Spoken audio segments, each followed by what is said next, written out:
We welcome all of you to the Home Depot SEC on CBS. This afternoon, the Kentucky Wildcats come into Gainesville to take on the Gators of Florida. The swamp will be filled to capacity by the time we kick off.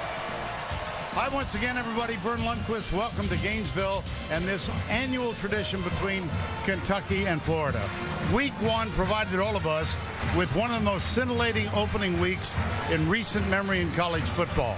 Except in the SEC, where they expect perfection, they only won half their games. The nice thing is, week one evolves into week two and a fresh start for a lot of folks. I'm joined by Gary Danielson. Gary, I want to get a little context here. Right. The last time Kentucky beat Florida, I was in my 30s. Seems like a long time ago. Yeah, it was. I think that's what creates the interesting part of this football game. Rather being a conference game, it's also both teams, I feel, lose this game are going to be embarrassed. One's going to have 30 in a row, and if Florida loses, it's going to be the team that ended the streak. So that's what's at stake. Well, Florida won against UMass last week, but I think you can call it a lethargic win. That's for sure. I mean, this is the same Florida defense when you watch them, but the offensive problems look like they've continued into 2016. But I think Jim McElwain will turn to his stars. On offense, the go-to guy will be Antonio Callaway. He emerged as the season went along last year. He became the guy to go to in the passing game, the reverse game, or on special teams. If you're the quarterback, and they got a new one, Luke Del Rio, I look for Callaway because Luke Del Rio will feel comfortable knowing he might have a mismatch out there at any time. Kentucky opened at home last week against Southern Miss. They were up 25 in the first half. That's the good news. They lost badly at home to a Southern Miss team. You know, Vern, it might be one of the toughest losses, at least in the Mark Stoops era. This one was tough to take. They had this game in hand. You know, this is a pretty talented team. Mark Stoops has put 4 classes together, and really, I think they match up really well on the perimeter with Florida. They've got a lot of talent at the wide receiver position in Johnson and Baker, and in the defensive secondary, Beatty and Westerly are matchups for this Florida offense. But it's going to be quarterback. It always is in this game. A new one, Drew Barker is the guy this year, and he has to keep away from the mistakes. He started hot, but he could not finish the game.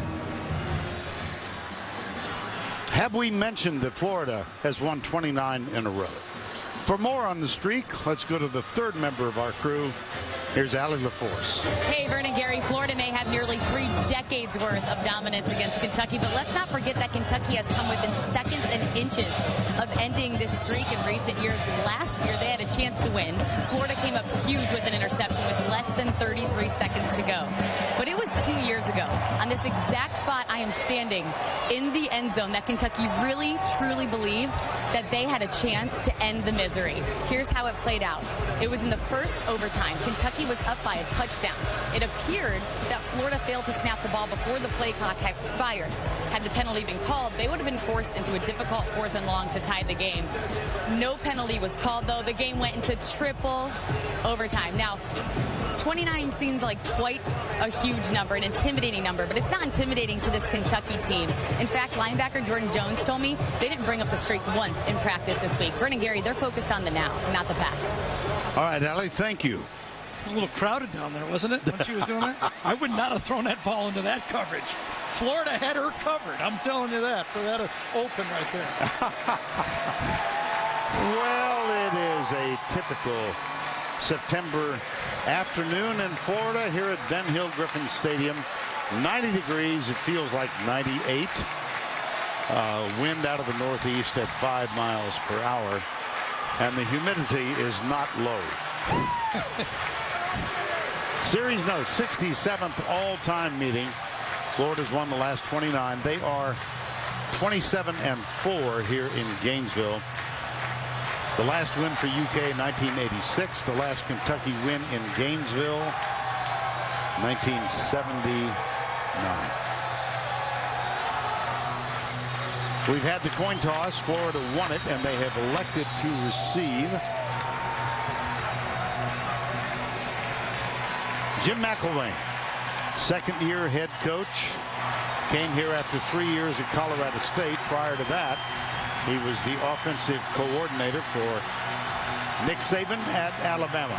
And Mark Stoops, in his 4th year, Gary mentioned, he has put together 4 really good recruiting classes. Now they're going to win one.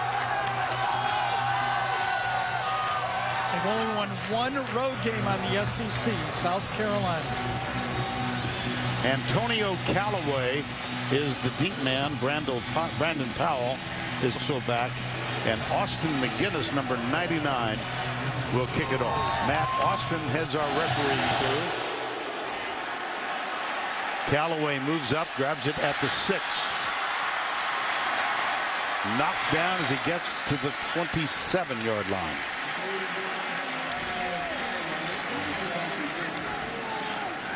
And it's time now for the Chick-fil-A starting lineups. At quarterback, Luke Del Rio considers himself a Floridian. His dad, Jack, was the head coach at Jacksonville. Luke started his collegiate career at Alabama as a walk-on. He subsequently went to Oregon State for a year, transferred, sat out last year, and now is the starting quarterback, his 2nd start of his career. Right side, Mark Thompson gets the first handoff. Florida offense. Sharp, one of the keys, I think, a left tackle usually is. He's a junior, number 78. You see the tight end and 2 running backs in the backfield. Now here's Luke Del Rio wearing number 14. Thompson comes here from Dodge City Community College. Gets the handoff and comes to the right side. That's very close for a first down. Kendall Randolph, number 5, makes the tackle. You cannot blame Florida to trying to run right at this Kentucky defense. We talked about what the strength of their football team would be, the perimeter of both their offense and their defense. But they got gashed a week ago by Southern Miss. Southern Miss rushed 262 yards. 3rd down, 1.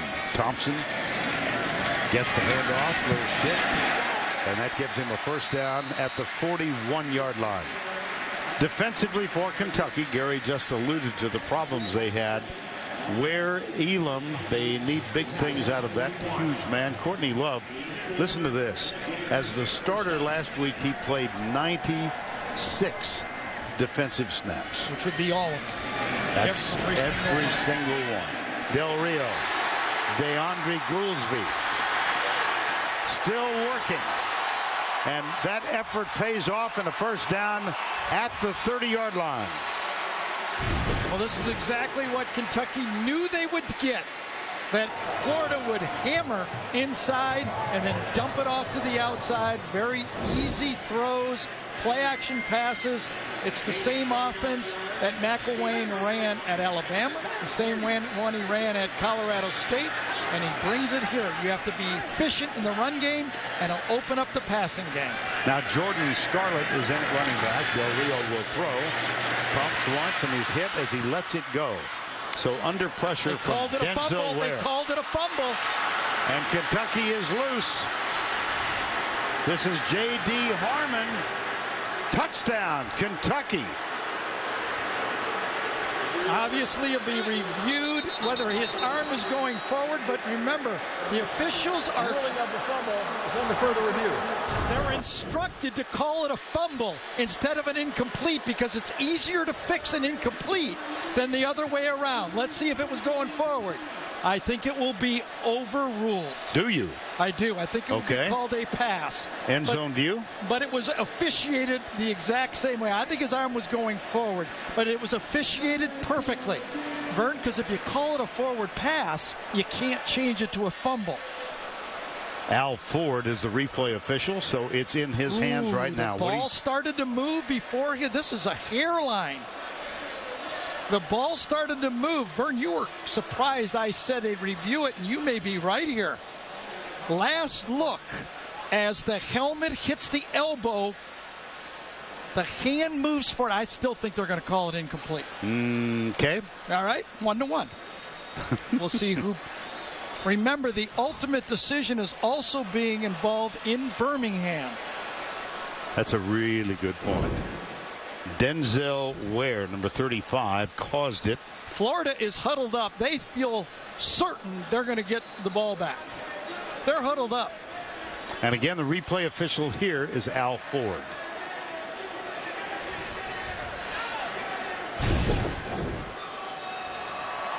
In our first game of the year, I think the replay officials in Birmingham or at the stadium were very conservative in overruling plays. Let's see what they do on this one.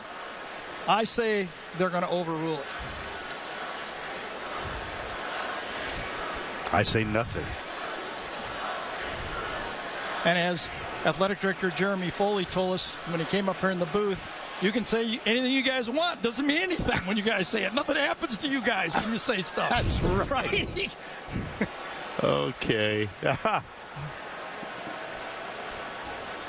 Again, help from Birmingham, the collaborative group, helping the official to try to get it more uniform around the league. Hairline here. This is hairline. I still think they're going to call it incomplete. After review, the passer's arm was moving forward at the snap, at the pass. Therefore, it is an incomplete pass. Ball will be returned to the previous spot. It'll be second down. I think everybody did their job, especially Vern. He hung right on the fence, right? You don't last as long as you go like this. You think these pickets don't hurt? Second 10. And we are reminded by, here's the handoff. Let's get to this first. Oh, boy. Nice run. That's Jordan Scarlett. Steve Shaw, who's the head of officials for the SEC, reminds us that any intentional forward movement of the arm results in a forward pass. Was he repeating what I said? I think he was listening. He usually does. I know. Well, the object is to get it right, and I believe they got it right. Third down, Jordan Cronkrite is the third running back used in this series. That's Powell who starts in motion. Del Rio back, pressured, sidearms it, dropped. Difficult catch, but Callaway, I think that would go in the category of he should have had that one. Alvante Bell with the pressure. Yes, and even though the pressure kept Luke Del Rio from going to the guy who was really open on that one, Seante Lewis, number 80. The two receivers crossed, and even if the pass would have been caught by Callaway, he was not going to pick up the first down. Eddie Pinheiro is on to try a field goal. Last week, 3 for 3, each one of them in excess of 40 yards. This one from 42. Boom. No way. Went far enough, not straight enough. Yeah. So he's 3 for 4.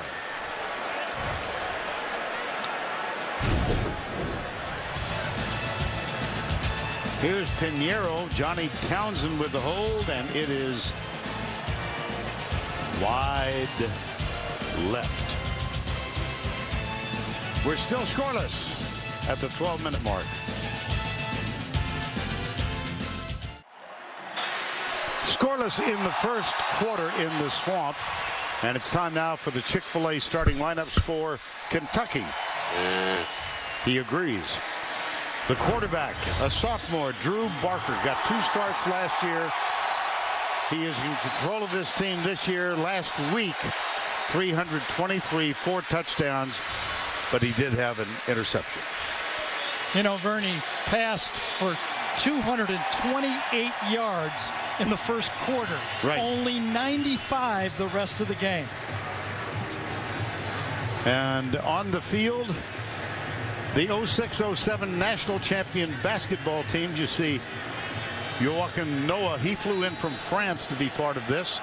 They opened the game celebrations with the cheer of Mr. Two Bits. One of the traditions here in Florida. Blitz on first down. Got him. Oh, brother. Alex Anzalone. It's the exact package that when you turned on the tape you saw a week ago. Southern Miss delayed their linebackers and continued to put the hits on the quarterback or force them out of the pocket all game with a slightly delayed blitz package. Barker, back foot. And the receivers wrapped up at the 23-yard line. Charles Walker. Kentucky offense. Up front, Mosier, Haynes, John Toth, senior, by far the most experienced lineman. They start 4 wide receivers. Badette, Timmons, and the other 2, it's third down and 13. 4 on the line defensively. See, only 3 are down. Little bump and run. They stunt. Barker rolls right. He is chased. It's Anzalone again. 4th down.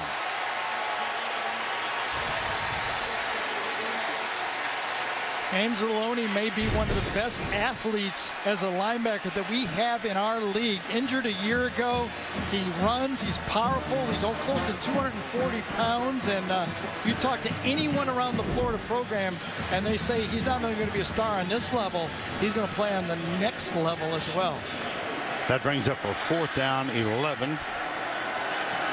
Grant McInnes will punt. Callaway is deep to return it. This is a fine punt. Callaway chased back to the 23.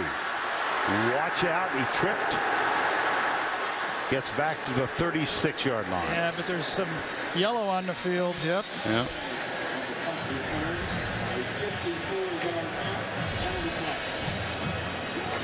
$53-yard punt, 13 on the return, if it stands.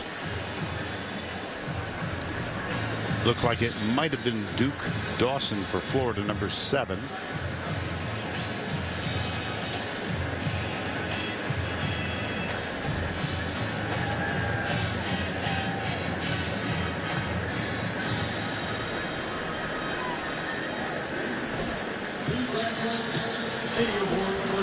During their turn, illegal block in the back, number 7 of the receiving team. 10-yard penalty for the spot of the foul. First down. That is Duke Dawson.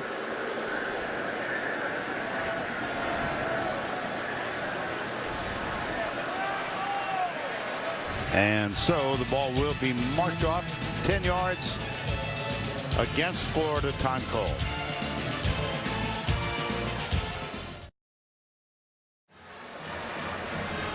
Number 81, Antonio Callaway, the subject of controversy much of the offseason. Last December, he was accused of sexual assault. The woman involved told school officials she was unable to give consent, but did not report it to police, and as a result, no criminal charges were filed. Still, as required by Title IX legislation, the university launched an internal investigation into the allegations, and Callaway was suspended indefinitely. Accordingly, the university appointed Jacksonville attorney Jake Schickel as the independent official to decide the case. Schickel is a former Gator track and field athlete and a current football and basketball booster. Doubting he could be impartial, the woman refused to attend the hearing. After reviewing the findings of Florida's investigation, Schickel cleared Callaway, thus making him eligible to play.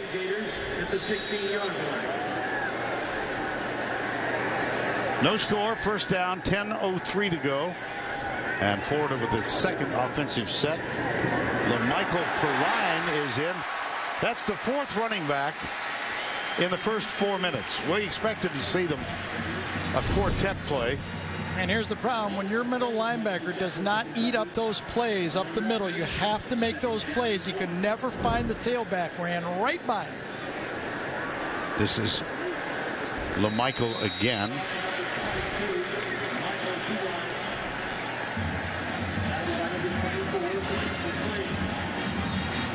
That's good for a first down.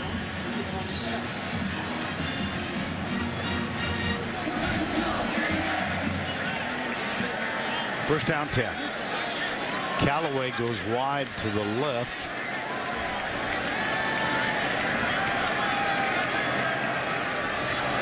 4 wides on first down 10. Overthrown. Too high. Tipped by Mike Edwards, number 27. Well, that's one that Doug Nussmeier, the offensive coordinator, and Jim McElwain, the former quarterback whisperer of college football, will not be happy with. Right into coverage, forced. It was first down. You do not need to throw that football at Florida like that. That ball should have been dumped to the outside and picked up 2 or 3, 4 yards and move on to second down. Brandon Powell in motion comes to the near side, and nothing is going on Jordan Cronkrite's effort, number 32. Well, this time, if they get this type of play, this time it's 99, Adrian Middleton, and ends up making the play, sheds the block up front, and makes the play. If they can get that type of action up front, listen, UMass did it to Florida a week ago. They did it with movement. Let's see if Kentucky will continue to move those front guys and try to cause some havoc for the Florida offensive line. Kentucky opts to use a timeout. That's the first of 3. And so the clock is stopped with 8:43 to go, opening quarter. Mark Stoops. Timeout. We invite you to get the CBS Sports app for inside access to Kentucky, Florida, or your favorite team. From signing day to game day, you'll get instant coverage of every moment from every angle. Download the CBS Sports app today. Well, Vern, let's see if that Kentucky defense can put the same type of pressure on Luke Del Rio they did the last time. Off the edge, Denzel Ware 35, Josh Allen 41, and Kobe Walker 8 are the guys that cause the problems. Florida will load up with 3 wideouts to the right side, and Callaway alone at the top of the screen. Jordan Cronkrite. Old habits are hard to break. I think of a guy named Walter every time I pronounce his name. Here's Del Rio, screen pass left. Cronkrite. First down. Blaine McCain made the tackle. Yeah, it doesn't seem too hard, does it, Vern? I mean, if you got pressure and you're having trouble blocking them in pass protection, you throw a screen pass. We've been seeing it for the 11 years I've been doing it in this league. And what does McElwain and Nussmeier go to? A very safe, dependable play, not to put too much pressure on their quarterback early in this game. First down 10, 8:14 to go. They'll keep it on the ground going left. And this is Cronkrite again. Well, Luke Del Rio, he calls himself a Floridian in large part because his dad was for 8 years the head coach of the Jacksonville Jaguars. Jack moved on ultimately to the Denver Broncos. Luke Del Rio went to Valor Christian High School as a senior in Denver, and this was last week as Jack Del Rio, the head coach of the Oakland Raiders now, had a chance to come and watch his son in his first start. And Jack will get to see him twice more this year when Florida plays at Tennessee, and one more when Oakland is at Tampa. For more, here's Allie.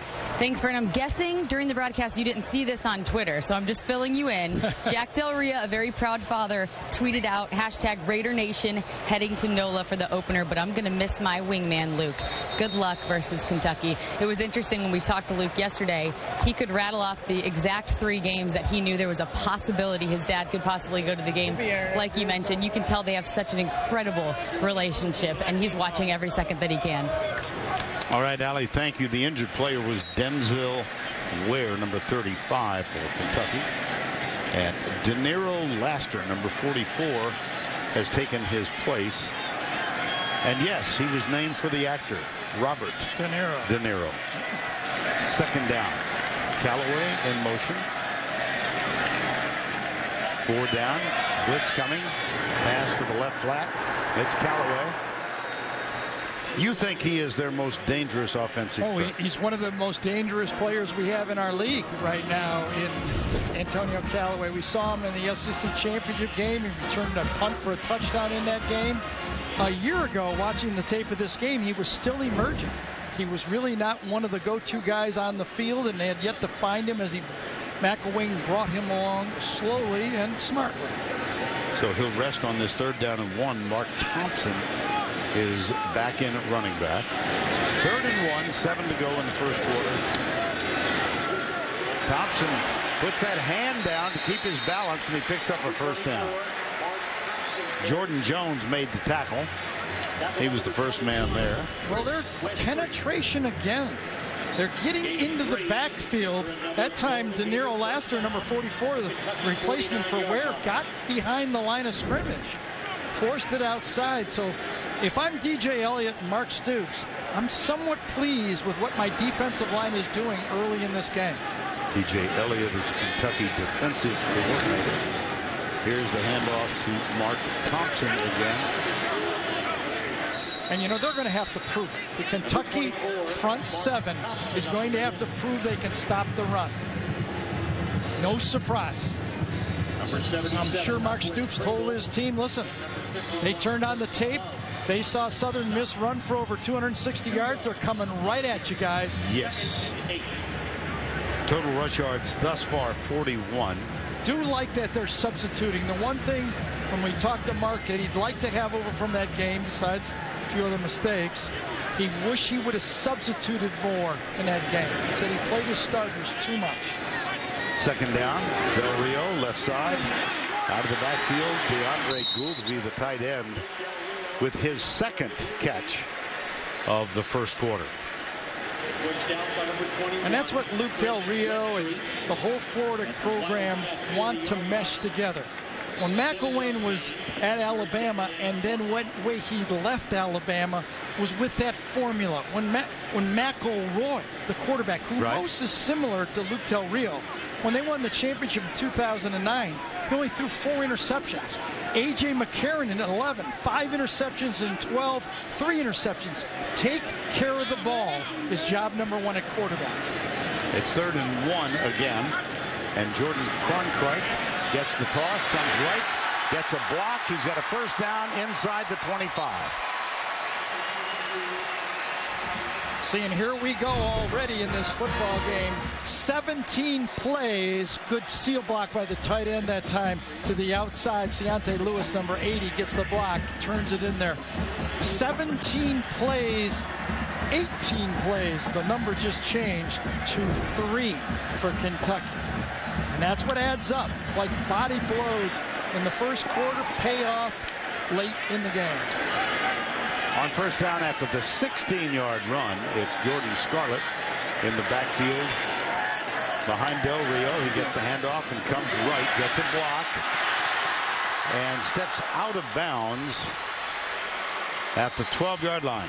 Keontae Lewis, number 80, he missed last week with an injury. So seeing action in his first game, they had a double tight end set.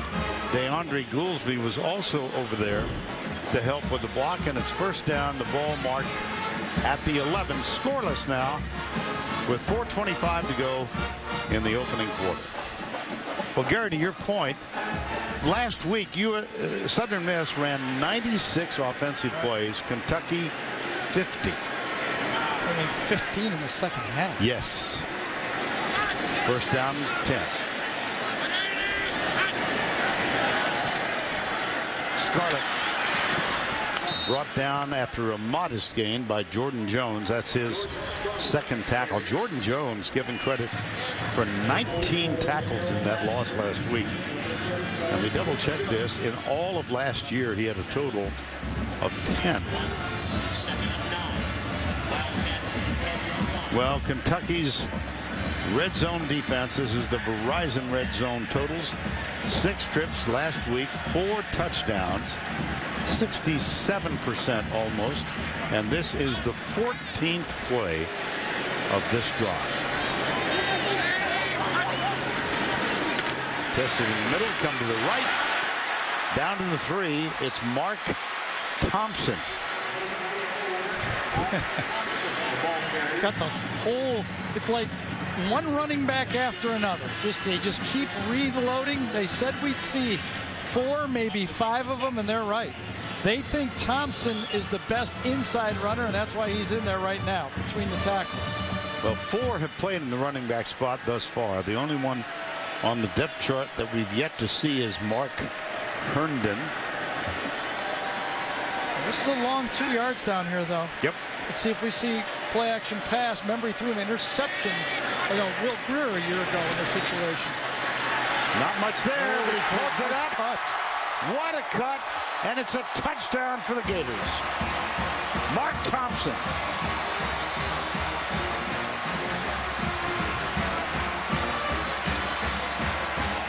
I'll tell you, left guard Martez Ivy did a great job. I don't know if you can see him. He's right behind 94 right there. He fights, and then cuts right behind Ivy's block. Nice job up there by left guard Martez Ivy. Eddie Pinheiro for the extra point.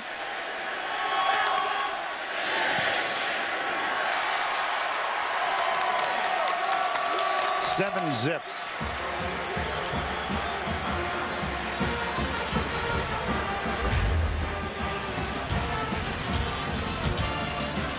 Thompson gets the touchdown. He spent 2 years in Dodge City, Kansas.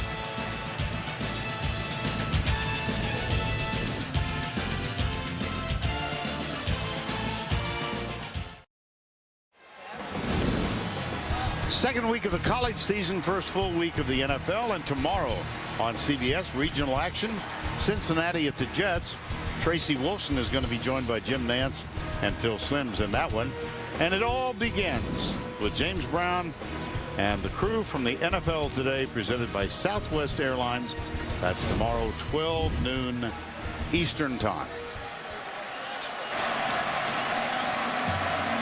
Pinheiro will kick off. Benny Snell, number 26, is 2 yards into the end zone.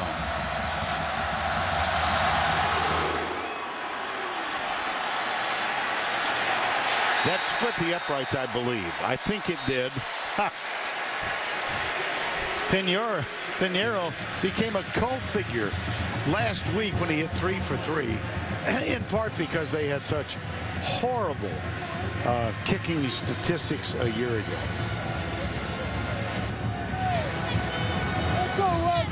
You know, Vern, one of the things that Mark Stoops and DJ Elliott talked about is that they were in position to make plays. Jordan Jones, number 34, was in position, but watch him overrun the play. Stay right there. He goes one hole too far, and it costs them. They said in the game tape, there were multiple plays that we just made mental mistakes. This is the 4th offensive play of the game for Kentucky. Boom Williams, Stanley Boom Williams, number 18. Last week, 13 runs for 91 yards. He was the leading ball carrier in the opening. And the 5th offensive play coming up. This is tough, even though the offense, Eddie Grand, the new offensive coordinator, would love to go tempo. How do you go tempo when it's 22 plays to 4?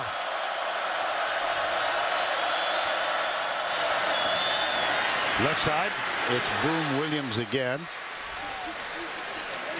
And let's check in once again with Allie LaForce. Thanks, Vern. I got to watch Drew Barker on the sidelines during that long 15-play drive, and he was communicating with all of his players throughout the entire drive, talking to wide receivers Baker, Richardson, making sure they relayed the message onto their fellow wide receivers. It's very clear, too. Nick Hayes, the vocal leader of the offensive line, he called on his lineman. He said, I'm getting blown up in there. Let's bring what we have. Let's bring the best that we have. On 3rd and 1, big hole right up the middle. Boom Williams.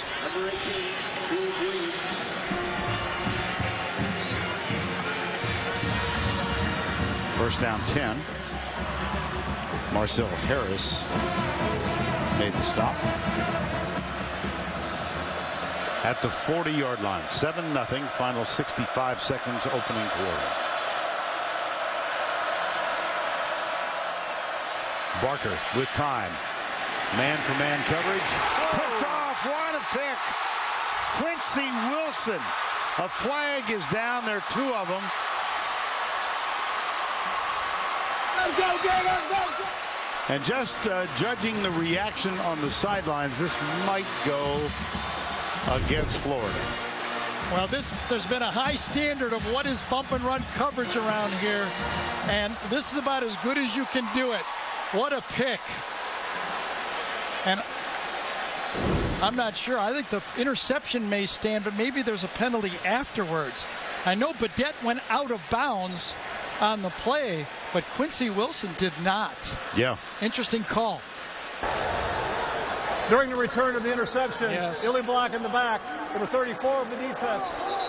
10-yard penalty, first down. That's what I thought. It might have been somewhere else because you can't cover it any better than this. That was Alex Anzalone, number 34, so big mistake by the linebacker. Quincy Wilson was bump and run with one of the fastest players on Kentucky's team, Jeff Badette. Look at that 100 play, keeps both feet in, and Anzalone gets a block.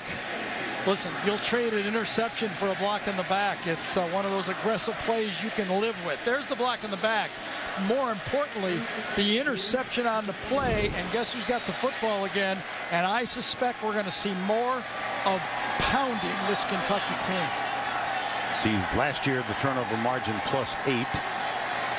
Jordan Cronkrite. Oh, might go deep here. Goes deep left side, and the man is open. It's Callaway. He hits him in stride. Callaway. Touchdown, Florida.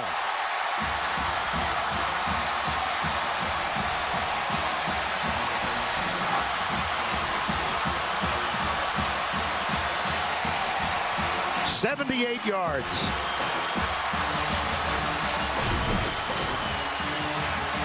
The safety took the crossing route and that opened it up to the outside post. One guy does not do his job, takes the first crossing route, and the second guy's open. You make one mistake, and the next guy is open. Extra point forthcoming. Johnny Townsend will hold. Pinheiro gets it up and knocks it through. And like that, Quincy Wilson's interception. A beautiful pass from Del Rio. Callaway, 78 yards.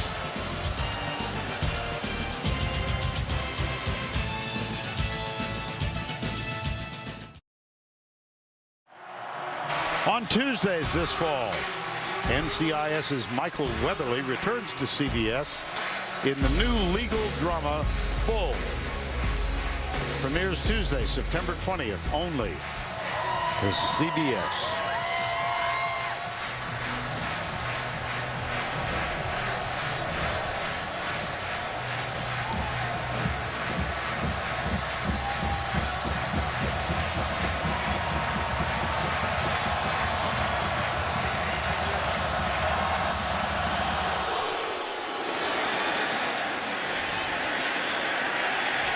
That'll be a touchback.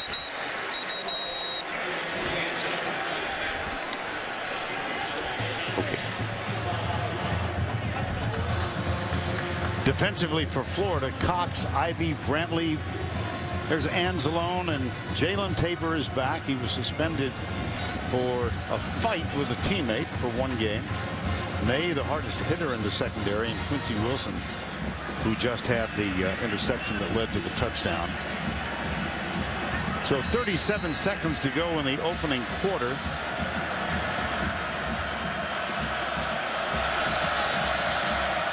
Barker for Kentucky. 14-0.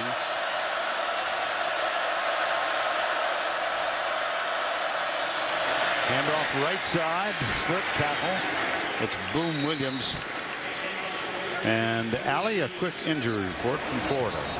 When Tyler Jordan limped off the field, it was a right ankle tweak. They had him up on the trainer's table. He pointed to his right ankle, but when he came down, they had him test his range of motion. He seemed fine. He gave him the okay to go back in the game. You will see Tyler Jordan out there again. Okay, that happened on the extra point. 10 seconds to go in the opening quarter. Williams, that's going to be a Kentucky first down, and that will be the final play of the first 15. But mark this, in the last 45 minutes, of play. Kentucky's defense has been outscored 48-0. Not just their defense. Well, their whole team. Yeah, you're right. Good point by you. That's the end of the first. We'll return to Gainesville after this message and a word from your local station.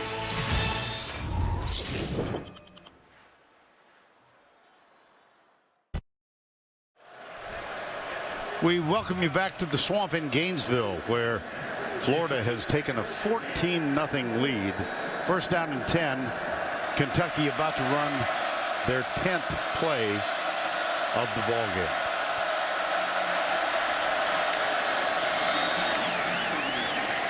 Not much there again.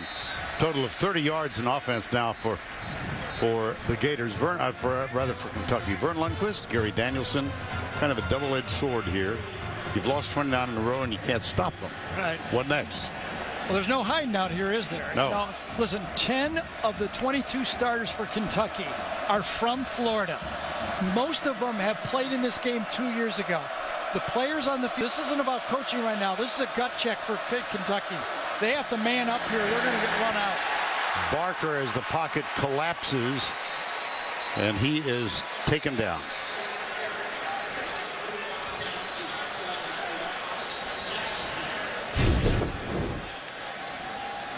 This time that, easy call to the right side of the screen on Tabor that time, number 31. No chance to get back there. He was just dragged down on the play by JoJo Kemp.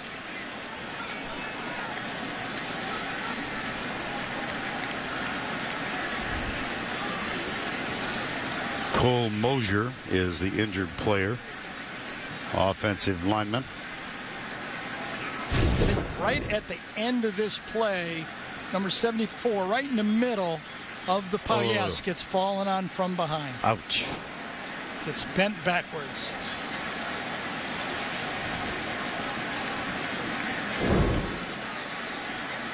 He's obviously the starting left tackle. On the offense, number 3. Penalties decline. Third down. And when we talked to Eddie Gran, the new offensive coordinator for Kentucky, he also said that Cole is the guy that can play the other positions on the offensive line. He's the kind of wild card that can play either guard position or other tackle position. He'd be a valuable guy to lose. Well, he's going to need some help as he is assisted toward the Kentucky sideline. Time has been called. Adam Zucker, New York, with this Advocare update. A crazy ending in Stillwater. Oklahoma State with the ball. 4th down, and as time expires, Mason Rudolph fires it out of bounds from the pocket. Called for intentional grounding. Central Michigan awarded 1 untimed down, and they make the most of it. Cooper Rush to Jesse Kroll. The lateral to Corey Willis, who makes a hard left, and he's going to score the winning touchdown. The Chippewas take down Oklahoma State as we go back to Vern and Gary. Adam, that's crazy. If there's a new way to lose a game, someone always finds it, doesn't it? Well, among those who are sad right now is Garth Brooks. Oklahoma State is his alma mater, and how good is it for us to have Garth Brooks opening our telecast each Saturday afternoon. Here's Boom Williams. And let's check in with Allie for an update on Mosier, the left tackle. Vernon, Gary, Mosier's dealing with the right ankle injury. They took his shoe off. They pressed around in all areas of his ankle. They tested his resistance. He kept pointing to the outside of his ankle, so they went and got the ice. They're taping him up with some ice right now. He won't be going in anytime soon. All right, Allie, thank you. It's 4th down, and that brings on Grant McKinnis. That's McKinniss. He is the punter. The place kicker is McGinnis with a G. Callaway is back. He'll let it bounce. And it takes a Kentucky roll inside the 10.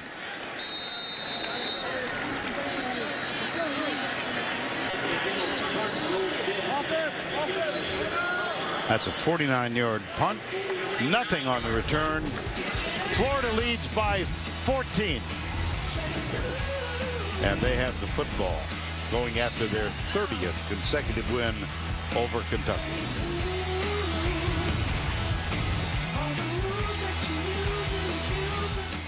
Don't miss the NCIS season premiere, CBS Tuesday, September 20th. The King of Comedy is back on CBS. Kevin James returns to the place where it all started. Kevin Can Wait premieres Monday, September 19th after The Big Bang Theory. Only CBS. Time of possession almost double in favor of Florida. Here's the problem if you're Kentucky. Even though you'd like to rotate and keep your guys fresh, as we look at the injury on the bench right there to Mosier, how do you take your best guys out now? This is the time you need to stop and get back in a football game. You got to play. And off to the right side on first down. Not much. Jordan Scarlett and Jordan Jones makes the tackle. Remember, we talked about Jordan Jones overrunning that touchdown play. He had made a couple tackles earlier, but this time he takes the perfect angle, runs the back door behind, and makes the play for no gain. Second down 10. Jordan Jones out of Youngstown, Ohio, and a graduate of Cardinal Mooney High School. Yeah, both he and Courtney Love, the two inside linebackers, are both from Cardinal Mooney, and that's a familiar place for Mark and the Stoops brothers. Amen. Play action. Del Rio in the end zone. Lobs it out. Boy, that was a good defensive presence.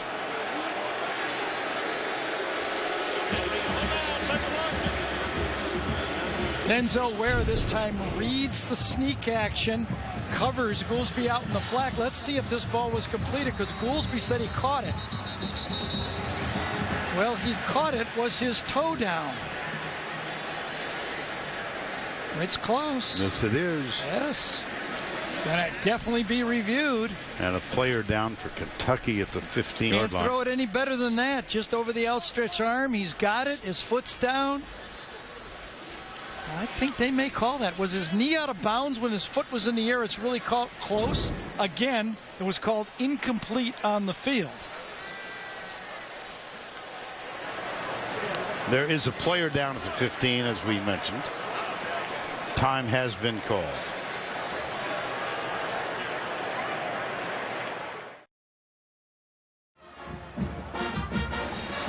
Well, that's Matt Austin, and this play is under review. Denzel Ware was the injured Kentucky Wildcat. He was able to trot off without assistance. Vern, I know that it's your last year. Thank you for this new technology on the telestrator as you leave. Look at what I can do now. I can blow it up myself. Okay, look at that. Thank you. Thank you for that. You're more than welcome. It's my legacy to you and Brad Nessler. And I want you to let Brad use it next year. You don't trust me. Well, you can go for it. You can make this call. I'll let you make this call. It is hairline. It looked like the ball was in the crux of his elbow right there with his foot down. But after did he have review, control? The receiver did get a foot down inbounds with possession. Yep. Ball will be placed at the 16.5-yard line. It'll be third down. DeAndre Goolsby was right. He was signaling to the bench that I caught the ball, and he had the perspective that his foot was down, so now it's third and short. That's his third catch of the game.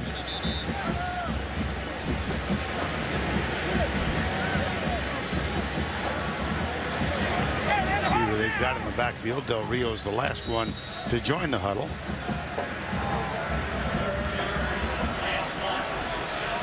De Niro Laster has replaced Ware, number 44, defensively. And it's Jordan Scarlett. No, I think he's it's Del Rio. Yeah, he snuck it. Yep.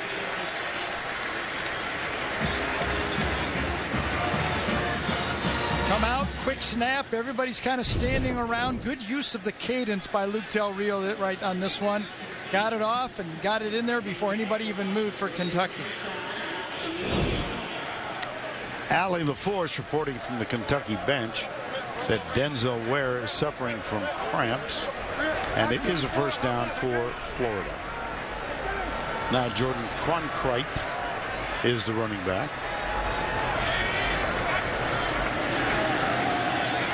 Del Rio through the hands of Callaway. Gunned it. Yeah. Well, Luke Del Rio, we mentioned he went to high school as a junior in Jacksonville, then Valor Christian in Denver, walked on at Alabama, transferred to Oregon State, played in 3 games. Mike Riley took the job at Nebraska.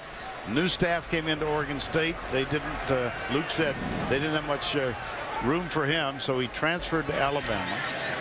And he sat out last year, and now he's the starting quarterback. There are guys playing for BYU who've been on less time than you. And by the way, after playing scout team quarterback for Alabama in practice, this seems easy. I can tell you that right now. You're right. He has 3 more years of eligibility this year and 2 more. Well, Jim McElwain recruited him and offered him a preferred walk-on spot at Alabama.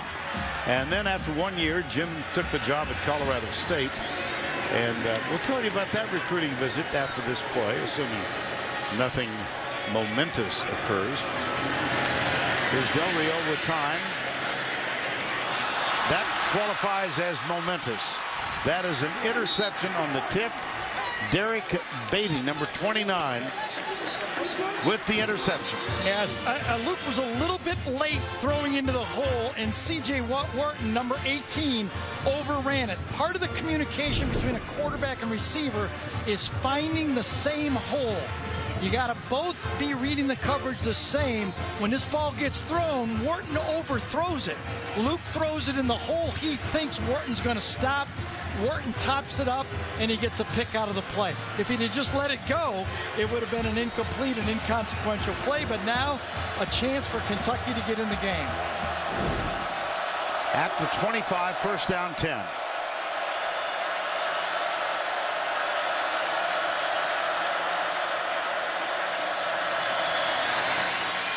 Williams going to his left, and he picks up a quick 5. Jared Davis, number 40, made the stop. Well, if you're a new offensive coordinator right now, Eddie Gran, you're thinking long-time SEC experience. How can I pound this in for 7 points? Do I have to run the ball in? Do I have to get it outside this Florida defense? You know Florida's going to come after you. They've had success with their linebackers shooting the gaps. 2 receivers on either side. They're both stacked left and right. Second down. Barker, handoff. It'll be a first down, I think. Downhill. Williams. And that really was the coaching technique that was brought to this program this year compared to last. Listen, Boone Williams and JoJo Kemp have had success running the ball in this league, but a little different technique. They want him to be more downhill, more physical running the football. And I thought that was a good example right there. 14-0. First down at the 15 for the Wildcats.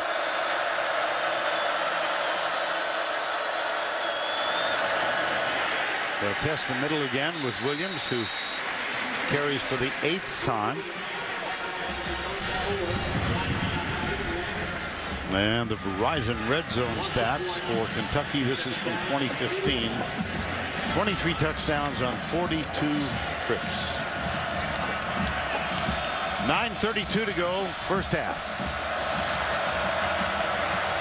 Second down, 11. Kentucky trails by 2 touchdowns.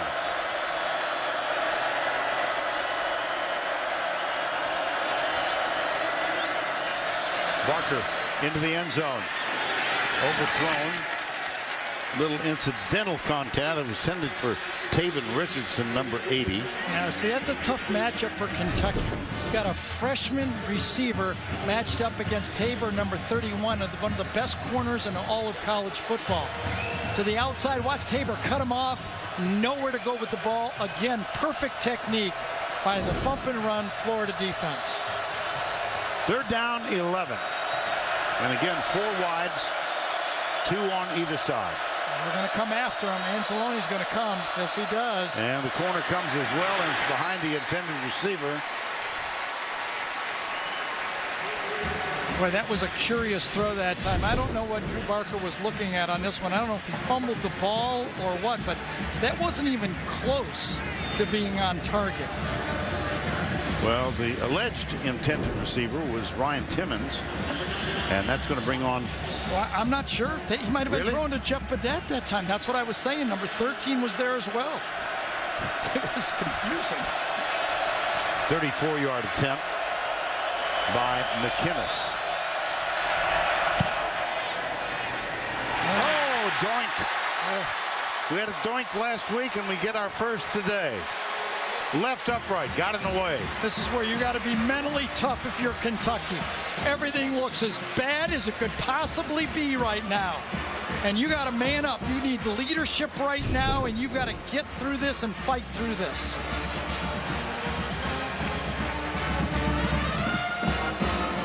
Dead on. Left upright. And on the opposite side, Eddie Gran Barker.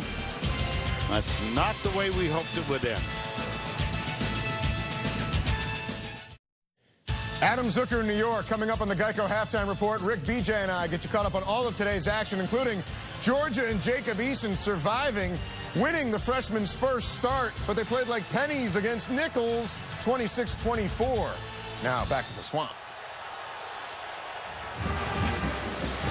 Well, I just wonder, Adam, if you're at all embarrassed by that. Pennies instead of Nichols. Let's check in with Allie LaForce. Vernon Gary, I have an injury update on where it's been a really rough day for him. He started by getting hit in the throat, had trouble breathing. Then the second time he returned to the injury table, he had cramps in the right calf. Now he's dealing with some sort of knee injury that the athletic training staff can't figure out. They're icing it at the moment. On first down after the missed field goal, this is Mark Thompson. Take a look at this last Barker pass, Gary, and analyze this. Yeah, from the outside, you got two players, Badette and Timmons, that are wide open on the play. He could have thrown to either one of them, but watch, right here as we freeze it, both guys look back and say, who was it to? We were both open, and you saw when Drew Barker went to the bench, even the coach was saying, Drew, what did you see there? You knew they were going to blitz. You knew you had one-on-one. Pick out one guy and go with it. Believe it. He was kind of in between both, and that caused the poor pass. Del Rio. Go, three. Good flip. Out on the right side. Antonio Callaway. And that's going to be a Florida first down at the 40-yard line. Yeah, you start trying to stop that run sooner or later. That screen game and Callaway, we talked about it in the open, Vern. You know, this team is going to find ways to get the ball to number 81 on this offense all year.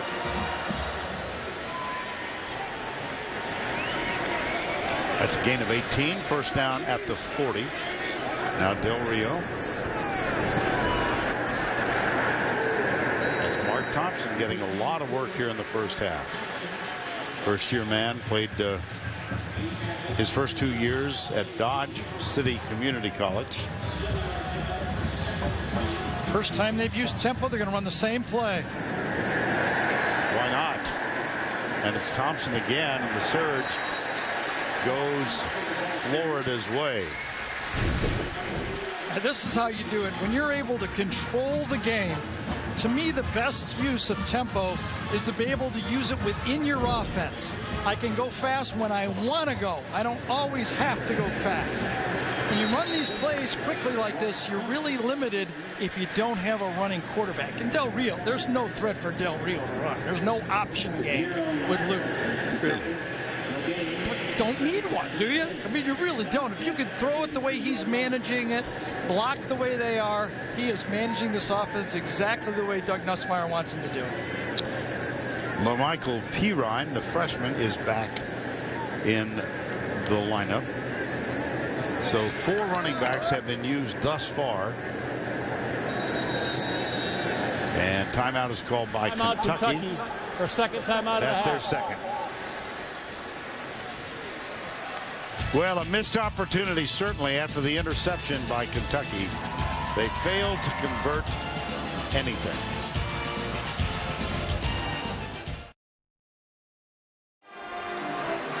$14-0, 6:51 to go. Timeout called by Kentucky. And Gary, I think you figured out. Yeah, it should look like a 4-4-3-4 defense. But as you look at this, when Kentucky gets lined up, it's a 4-2-4, and that's why they called the timeout. It only had 10 guys. That's a definite disadvantage. Is that a lateral? They called it one, but I think it's an incomplete pass. I do too. Intended for Cronkite. Nope, they called it an incomplete pass. Okay. Ball was going forward, thrown about at the 50-yard line and knocked down at about the 48. Big third down stop here, Vern. Third down 11. See if Kentucky can apply the brakes.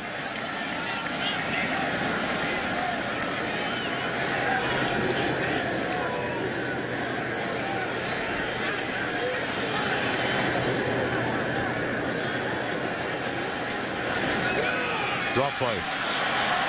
Cronkite. Now I wonder if they'll bring Pinheiro out. I think they will. Well, why not? He hit 3 from over 40 last week. Right. He missed one earlier. This will be a little farther. This will be in the 50s here. Among his resume, 77-yard field goal at a kicking camp when he was in high school. Does that count as resume? It's on YouTube. It must count. It must count. That it's like the internet. That's right. If it's there, it's got to be true. 50, well, almost 54. Johnny Townsend will hold 53 officially. Kick up, plenty of distance. Knocked it home. Whoa! Would have made it from 63.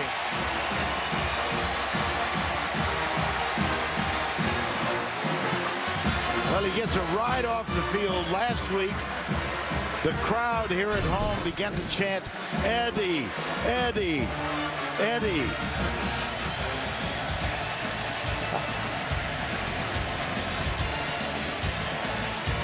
I think he's pleased.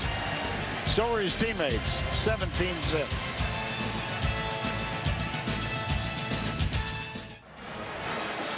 Eddie Pinheiro, I beg your pardon, father played for the Fort Lauderdale Strikers in the old North American Soccer League. He just hit from 53 and watched Jim McElwain's reaction. He was walking away from the kick, watching it on the video board, and he was going, I got a kicker. I got a kicker. I finally got a kicker. Well, it was a mess last year. It was a mess. Remember, we were here and they held tryouts. Yep. And a young pre-dental student suited up but never played. And you think everybody knows how important it is in the SEC to have a kicker? Look at this. Thompson goes, whoop, whoop, give him a shoe shine.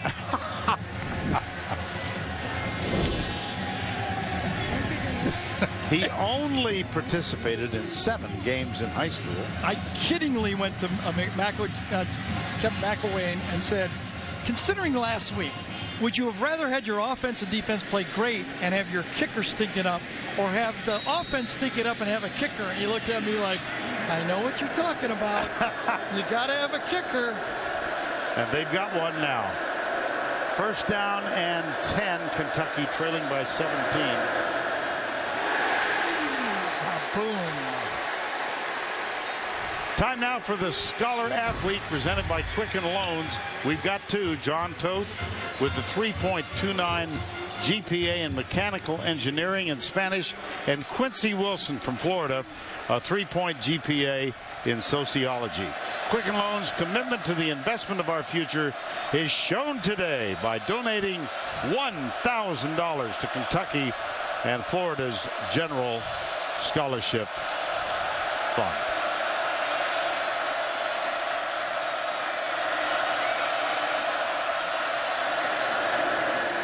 Second down, Barker under pressure. One hopper. Flag is down at the line of scrimmage. I tell you, been there before. The second layer of troops are coming in right now. You got a fresh C.C. Jefferson coming in the game, and he's been unblockable in the first 2 plays of this series. Jabari Zuniga is also on the field, number 92. And here's Matt Austin. He's going to explain this one. Yeah, the second wave of pass rushers are now in the game.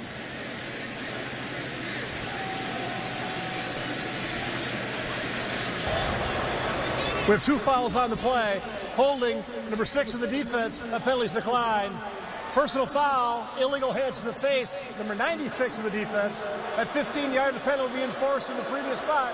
Automatic first down. Might be why he wasn't able to be blocked. Yes. Let's see if we can. C.C. Jefferson says no way. Let's see what happened here.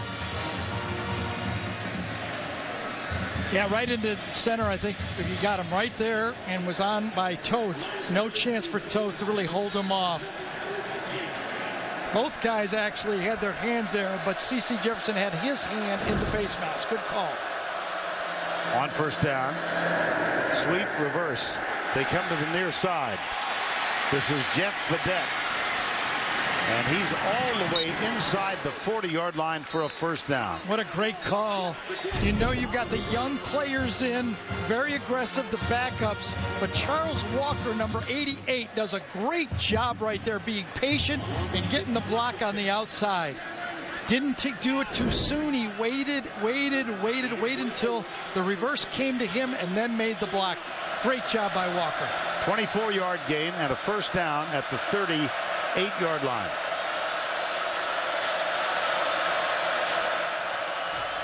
Four-man rush. Barker chased. Comes right. Has a man open. Overthrows him. Almost picked off. Jalen Tabor missed the first game, as we said, suspended because of a fight with a teammate. I'll tell you one thing, when you scramble outside the pocket against Florida, the linebackers release their coverage and come right at you. They have no patience. They don't stay back there. They go for the quarterback. Multiple substitutions now by Kentucky's offense. They've been sending fresh players in almost every play. 2nd and 10. Quick flip. Oh, boy, they went for the interception, and Jalen Tabor got it. I'll tell you what, when you have experience and you know that you can make athletic plays, this is what you're willing to do. Jalen Tabor, we might as well call him Tease on this one because he earned it. Watch him read the play or anticipate making the play. He beats the block and gets in there and gets the pickoff. An opportunity for Garrett Johnson to get the block, but he beat him to the ball. What a play by Tabor. Well, Gary referenced Tease. In the offseason, Jalen Tabor asked the sports information group, please refer to me as Tease, T-E-E-E-Z. On every team that I played for, if guys could make plays like that, yeah, I'd call them anything they wanted. You got it. LaMichael Pirine, number 22, at the 45-yard line. Well, a brilliant play by Tabor. And that was such a huge series for Kentucky there. Remember, they're going down under 5 minutes, throwing what they think will be a safe wide receiver screen.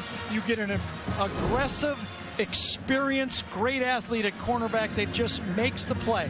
That's not coached. That's a young player anticipating and just having confidence in doing it.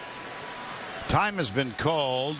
There's a player down. It's Chris Westry, number 21 for Kentucky. Time is taken.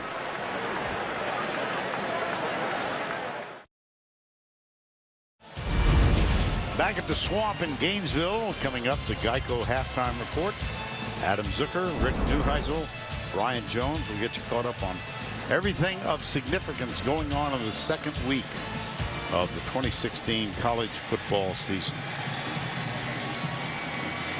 That's Chris Westry trying to jog off the unpleasantness.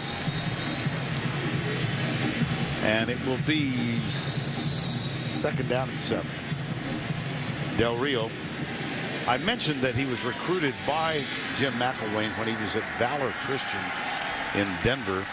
On his recruiting day, as Dad Jack went with him, and McElwain and Luke both told us yesterday, it was one of those Colorado days when there are 4 seasons in one day. It snowed, the sun came out, the wind blew, and it was just awful. The only thing that didn't happen is the leaves didn't change. Here's Del Rio. Deep down the middle. Got a man, and he's got him. Diving catch, Brandon Powell. I think he got the wind knocked out of him, but My, oh, my. What great protection, number one. Luke Del Rio hangs in there, and Powell runs right by the safety. Mike Edwards just gets turned the wrong way, and when you're pivoting and you got a fast receiver coming at you, he's going by, and that's the second perfect deep ball that Del Rio has thrown in this football game. That one was good for a gain of 47. Did it bobble, though? Yeah. Did it hit the ground and move? Powell is still down. It may be more than just having the wind knocked out of him. The ball hits the ground. Did it move afterwards? Could not tell from that look. This one should show it. He's got it there. Oh, I think they could call this incomplete. That ball moved when it hit the ground. You see the laces move? The laces moved when it hit the ground. This one could come back. It's slightly out of our camera, but watch right at the bottom of the frame to see if the laces don't move when it hits the ground.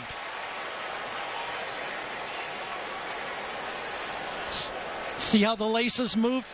If I was the replay official, I would overturn that catch. There's a different view of it.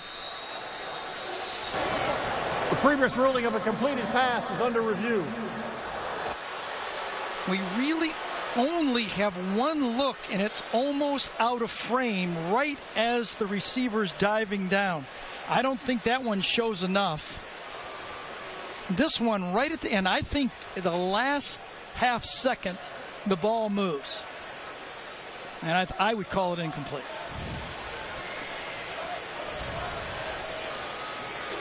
Well, it is being reviewed here and in Birmingham. One more look.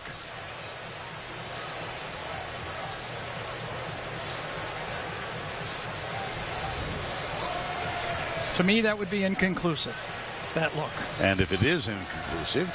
See if I can help it. Let's see if I can help it just a little bit here. I'll use my new technology that Vern bought for me as a going away gift. Well, because you decided not to use the black and white optical film. I think it moved. Do you? Right, Vern? Yeah, I do. I agree with you. I've only got a 3-inch monitor here. Vern's got a 42-inch. What does it look like on yours? Much larger. Yeah, I think that ball moved. And I think the combination of the two, Kentucky may finally catch a break or catch the correct call here. Powell is up.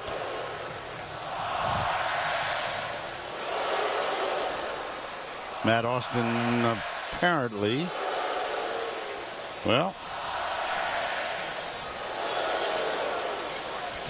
What did I do? Not clear the telestrator there? And we had it blown up too far for too long? No. I don't know. I had the truck screaming at me. You are error-free. I think that's the one right there. That's the one that, to me, looks like the ball hits the ground, the hand does not have control of it, and it moves just a couple inches.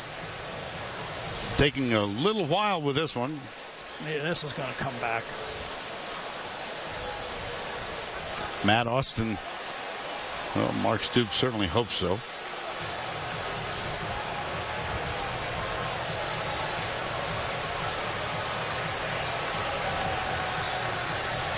Yeah.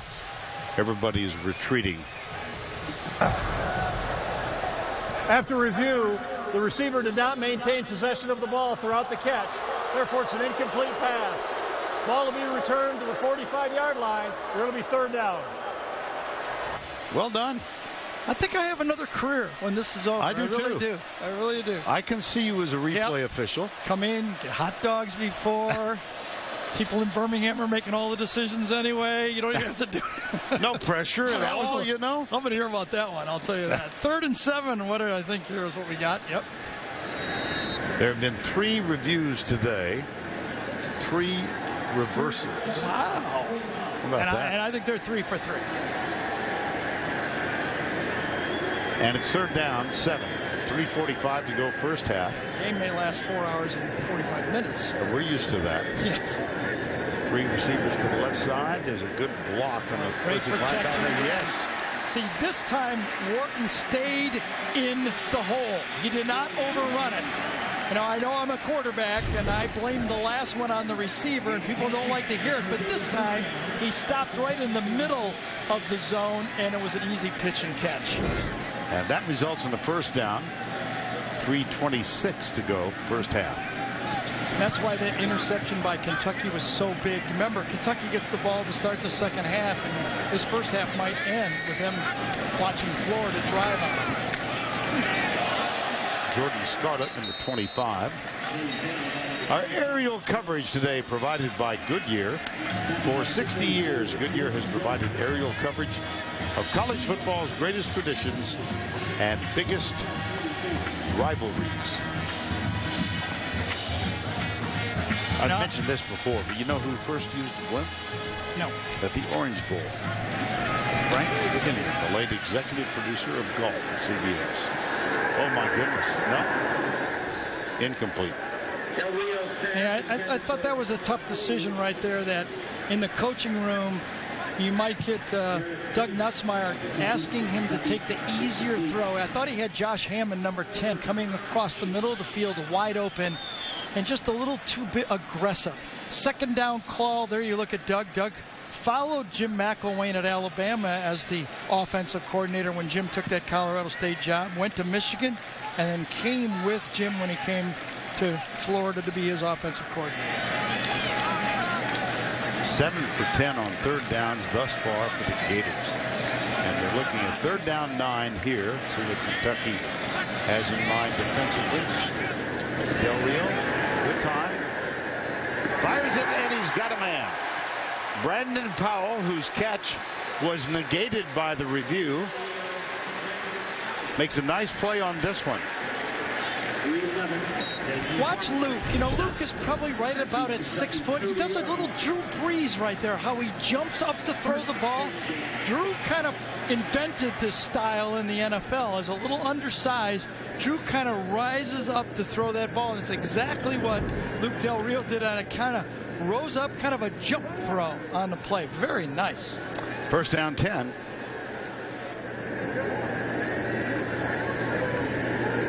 Play fake. Del Rio in the end zone deep, and it's knocked away, intended for Powell. Derek Beatty knocked it free. He's having such a good football game, but here's the coaching again. Easy throw. Watch the tight end on the play. If it's not a clear touchdown, watch the tight end get wide open on the play. Easier throw coming right across the middle of the field.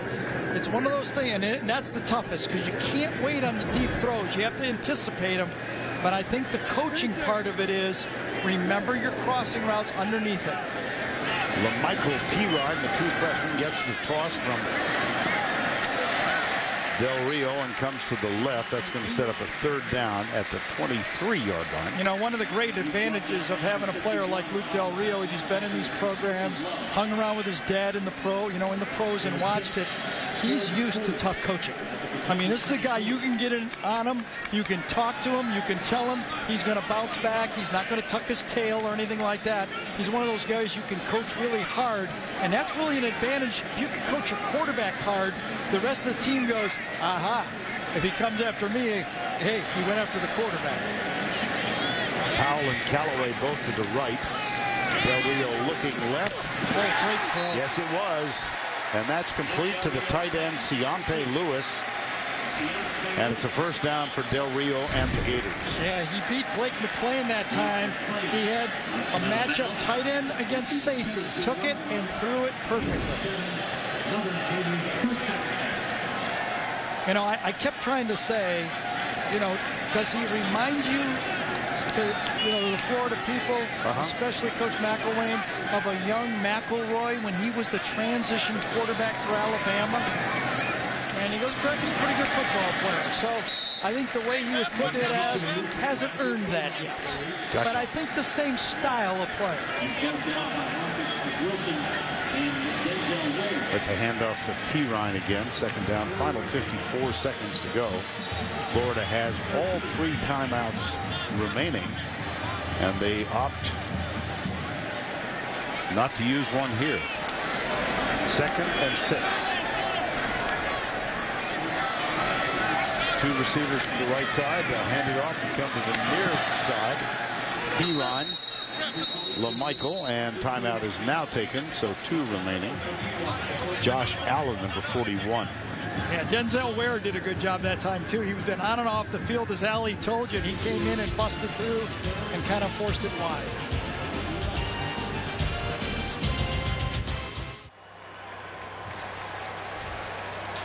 Gator Chomp here in the swamp. And I don't think we've mentioned yet that last week this was renamed Steve Spurrier Field. And he's back on the staff as a special consultant. We got a chance to spend a little time with him yesterday, and he's back where he belongs. He sure is. He was happy, wasn't he? Yeah. Seemed in great spirits. Got a new book out. Playing a little golf. Del Rio. Got a man. It's Powell again. That's at the 5, so the clock stops as they move the chain. And we'll restart. 2 timeouts remaining now for the Gators. 1st and goal. Luke Del Rio was upset because he wanted to hurry up and get to the line of scrimmage and take some tempo there. And one of the Kentucky players was cramping, and he just waved his hand like he was disgusted, like, come on. Chris Westry again down with the cramps. He had him once. He had to go to the sideline, and now again. Now think about it. Vern said, you know, plus 90 degrees. You're playing bump and run most of the time. You're out there on an island running the whole game. You can cramp up.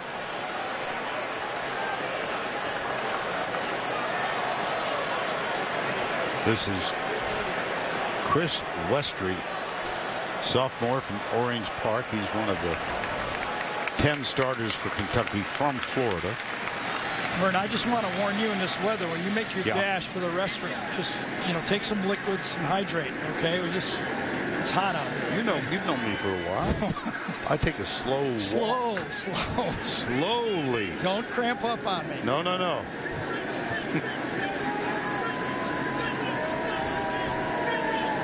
Now the fans are out, so to speak. And we're back to play. Westry helped off. Well, it was, remember, 95 plays a week ago, 48 already. You're approaching a 100-play day for Kentucky here. Del Rio not happy with whatever happened there.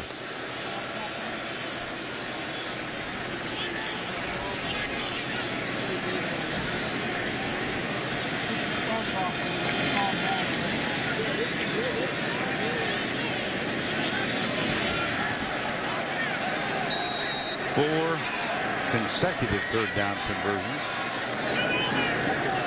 Into the end zone. He goes. Caught. Touchdown. Brandon Powell. Well, he had a 47-yarder overturned. And appropriately enough, he gets the touchdown and hold on. This is the challenge with these bunch formations. The 2 receivers run out. Powell goes out and comes right underneath it. Watch this. Beautifully done. Beautifully designed. Right in the hole. Easy delivery over and over again. If you don't get to the quarterback, you got problems. Eddie Pinheiro for the extra point. Up and through. With 18 seconds remaining in the first half. Luke Del Rio has now thrown for 197 yards, 2 touchdowns.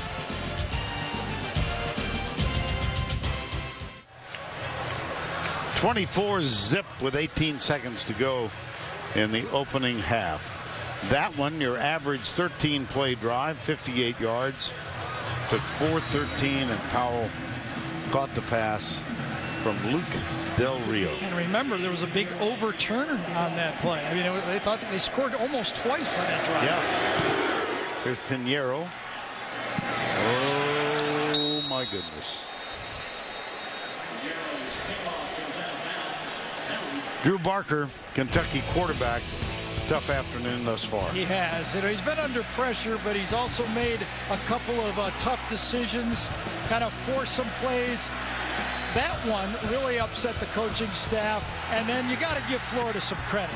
I mean, they forced the issue. They're very aggressive. You know, Kentucky has a lot of speed at wide receiver, but it does not seem they're able to use it. The combination of the pass rush and the great man technique in that secondary. You know, Vern, when we last saw Florida, they were in the SEC championship, and they had a great defense. We knew that. They did not have a quarterback or a kicker. Looks like they got a good enough quarterback, and they got a good enough kicker. I think so. Interesting challenge, and I love their schedule.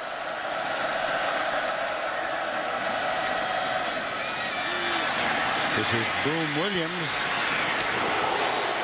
There's a boom at the other end. Marcus May, number 20. That's a gain of 35.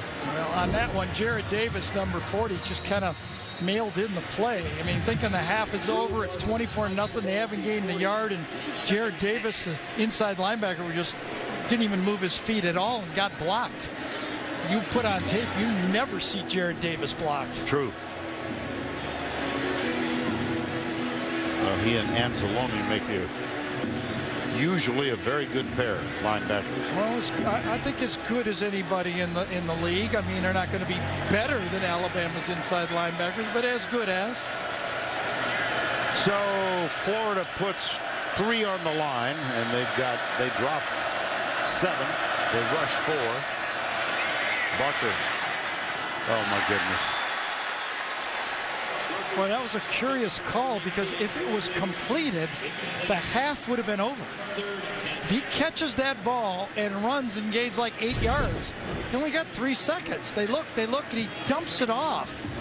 It's a good drop that time by Kentucky. Vern, you want to go 57-yard field goal here, or do you want to throw for the end zone? I go for the end zone. I definitely put it up. Take your chances. That number, remember the 57-yard field Matt goal? Austin is on the Exactly. The referee. We saw a 57-yarder. It's helped. It was short. Barker wrapped up. Jordan Sherritt, number 17.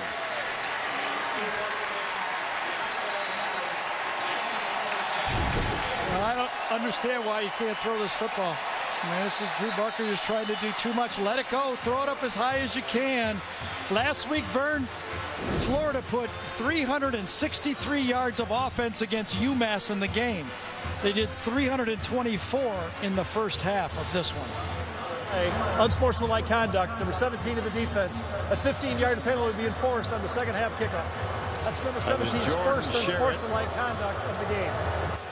Now time for Inside Access, presented by AT&T, official sponsor of the SEC. Here's Allie with Mark Stoops. Coach, in your last 2 halves of football, the team's failed to score. Offensively, how do you turn things around for this team? Yeah, we've got to move the chains and quit taking negative yardage plays. Nothing's working very good. We're not playing very good on either side of the ball.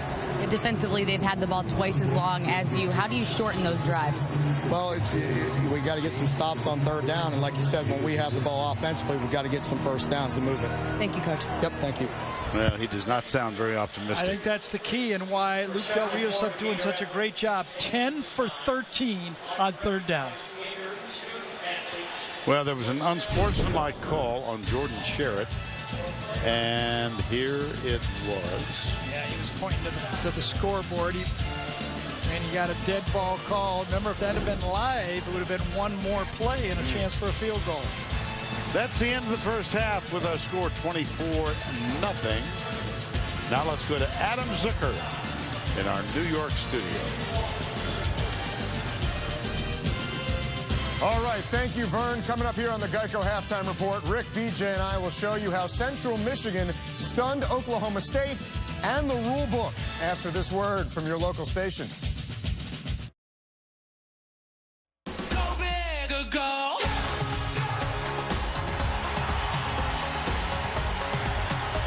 Now there's the handoff to Thompson, trying one off the left, now cuts it back up, and in for the touchdown. Intercepted. How by Quincy Wilson. Carolina, touchdown, touchdown.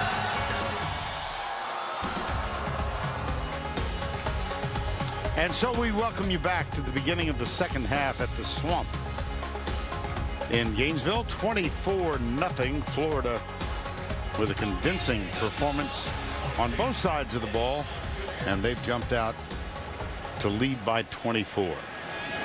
Recall that Jordan Sherritt was assessed with a dead ball foul, so 15 yards marked off, and that means that Florida will kick off from the 20. Benny Snell, number 26, is the deep man. Pinheiro, this one will be returned from the 8. Benny Snell, and he didn't get very far. So Kentucky trying to avoid a 30th consecutive loss in succession, trails by 24. I'm not sure where to go with this. You got any ideas? I was going to throw it to you. I do. Yeah. Thank you. Here's the only thing I could say. Yeah, first of all, how would you like to be a Kentucky booster fan right now? It's got to be depressing. I mean, Mark Stoops can coach. We know that. Sure. He was at Florida State, Miami. He's put 4 straight good recruiting classes together. He believes this is his best team, and they're behind by 24 points in the first half. The only thing you can say is, guys, we were ahead by 25 last week, and we lost. And, by the way, there's nothing, and no one's going to feel sorry for us. Yeah. Get out there and play. Do it one play at a time, and let's look at each other and our teammates and see on tape to make sure that you're playing as hard this half as you did at the start of the game. Loss on the first down play. Here's Barker back. 2 for 8 in the first half, so he'll run this one. And he takes a hard hit. Let's check in with Allie LaForce. Hey, Vern and Gary, I talked to Coach McElwain at the half, and I asked him how they were able to be so efficient on third downs, and he gave credit to Luke. He said, I got to give credit to our quarterback for really understanding this offense. He liked the things that they were doing fundamentally well also, especially their route running. He liked, too, when they got the interception, they didn't quit. The defense got a huge stop, and the offense continued to play well. All right, Allie, third down here, 3rd and 10. Barker drills it down the middle of the throw and intercepted. Picked off by the Florida Gators. This is Marcus May, number 20. Well, again, once the quarterback moves, the linebacker, Jared Davis, attacks him. He gets in Barker's face and forces a high throw. Had him for an easy first down, but not a good throw. And Drew Barker is having a nightmare. Remember, Vernie told us, well, I think we read, he didn't tell us, we read the fact that he was at our game we did in 2007 when a Kentucky team beat LSU in that game. He decided ever since then he wanted to come to Kentucky. It's not a pretty one today for him. Not at all. I'm not sure what Marcus May was putting on that chalkboard as a grease board. You put your number on the board. Remember Jeff Collins from Mississippi State. You put your number on the board when you get a turnover for Jeff Collins. Look at it. He puts his number on there. The depth of your research. Or he might put his name, but... Yeah, okay. It is. It's his turnover. Remember, Alabama has the belt. They have the grease board. Gotcha. Jeff Collins, now the defensive coordinator, was at Mississippi State. 24-0. Barker 2 for 9 with 3 being intercepted. Del Rio, Brandon Powell, out of bounds, first down. Take us through the game trends. Well, this is getting embarrassing. You can close your eyes right now and grab game trends. Drew Barker couldn't do it. Nobody could do it for Kentucky. Luke Del Rio, as Ali mentioned, coach very happy with the way he managed the offense. And we talked about the star of the team. When you have one of those guys, a Julio Jones, a Calvin Ridley, you build the offense as he being the pressure point and makes everyone else better on the field. First down 10 after Powell catch. Got him, touchdown. Yes. Pick a guy. Oh, my goodness. Freddie Swain Number 16, a true freshman from Ocala. 50 miles away. That's a 26-yard touchdown. Vern, I watched them practice this play on Thursday, and the way the play is designed is you flake the quick screen, Swain goes deep, and you assume the defense will cover the first guy, and it was designed to go to Goldsby. Right there, Goldsby's going, oh, I got a touchdown. Oh, I got a touchdown. Wait, what? They didn't cover either one of us? No.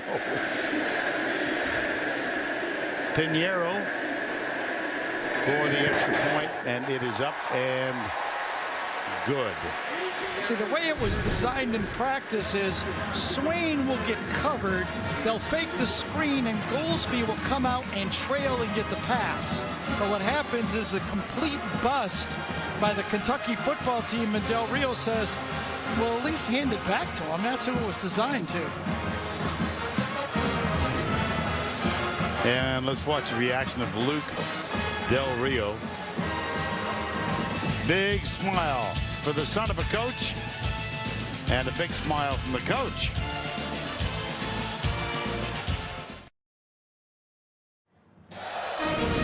Your weekend starts here Thursday. The Jets have a run-in with the Bills and their old pal Rex Ryan. Thursday Night Football on CBS and NFL Network.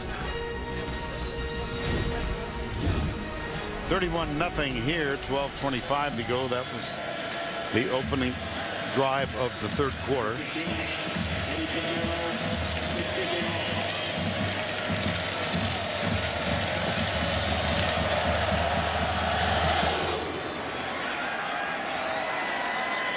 That one's through the end zone.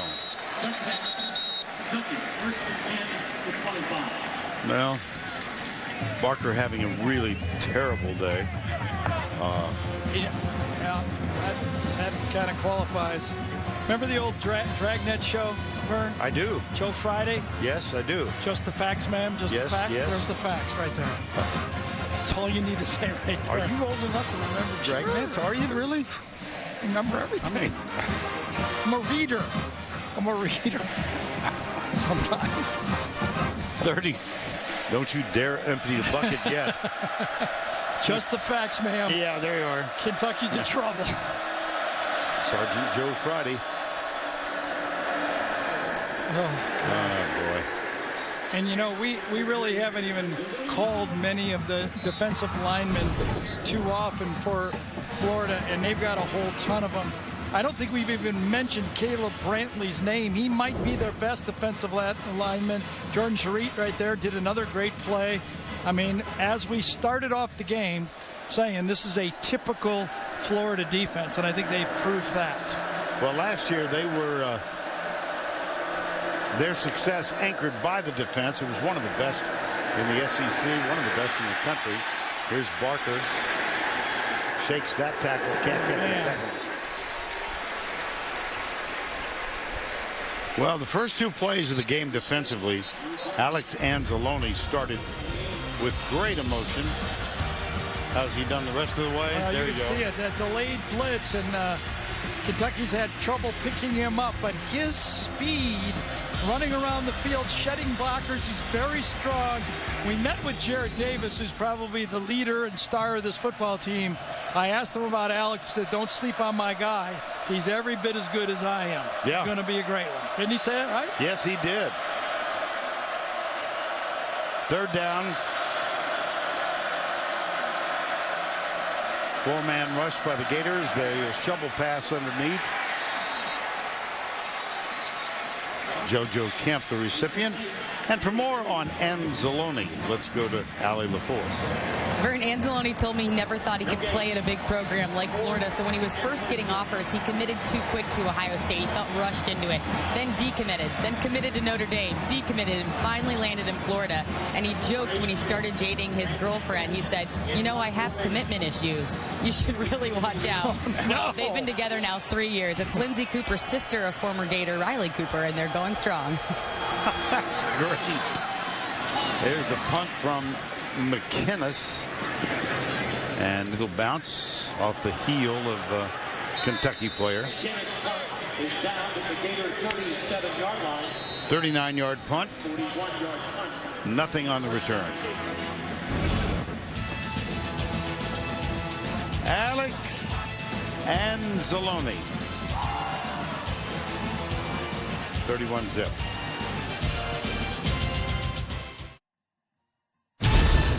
The Home Depot SEC on CBS is sponsored by AT&T. Bud Light. Auto Trader. And by Geico. Our aerial coverage today provided by Goodyear. For 60 years, Goodyear has provided aerial coverage of college football's greatest traditions and biggest rivalries.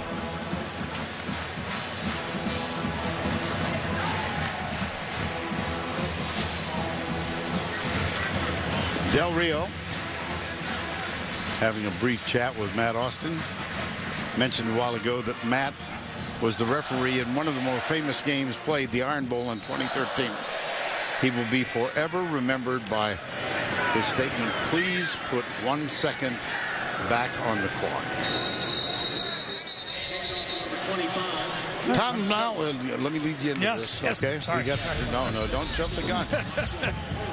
Time now to take a look at our Home Depot tools for success. Thursday out on practice, the use of the GoPro right behind the quarterback. This is a teaching tool for the quarterback. Shows you, by the way, if you're out there and one of the fans at field level, how much tougher it is to see the depth and the openness of those receivers and why it's so valuable for those quarterbacks to use that tool of modern technology. Jordan Scarlett. He works his way for another first down across the 50. You know how they get that done? They put it on as we watch this play by Scarlett up the middle. They put it on. They ate one of those retractable golf ball retrievers. Right. And they set it on, tape it on the top of that, and they put it up, and they use it, and they bring it down. Pretty cool. See, you learn things in practice that pop up at the We all have times. our rules. We all have our rules. Yeah. You get jerseys? Mine is lately to arrive for dinner on Thursday night. There we go. And have you tell me what practice is. 31-0, 8:50 to go, third quarter. Just imagine you're one of those 10 Florida starters for Kentucky that came from Florida. Went to Kentucky to help turn that program around. 4 years of hard work, and this is what it looks like.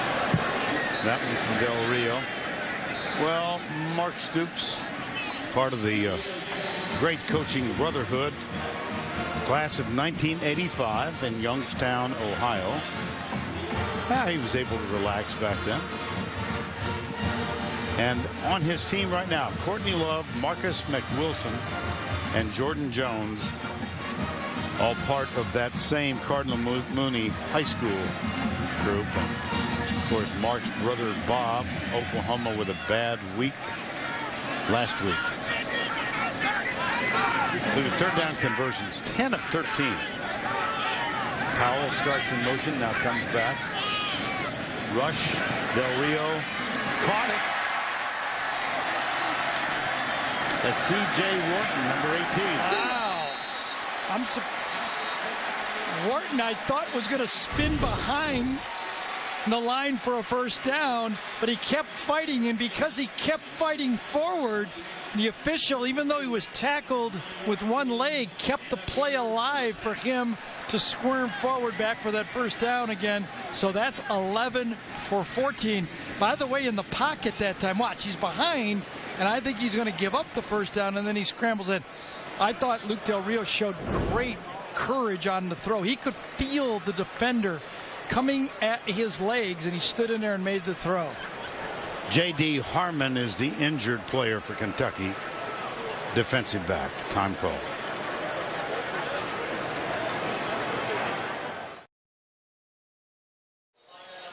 College football tonight at 10:30 Eastern on CBS Sports Network.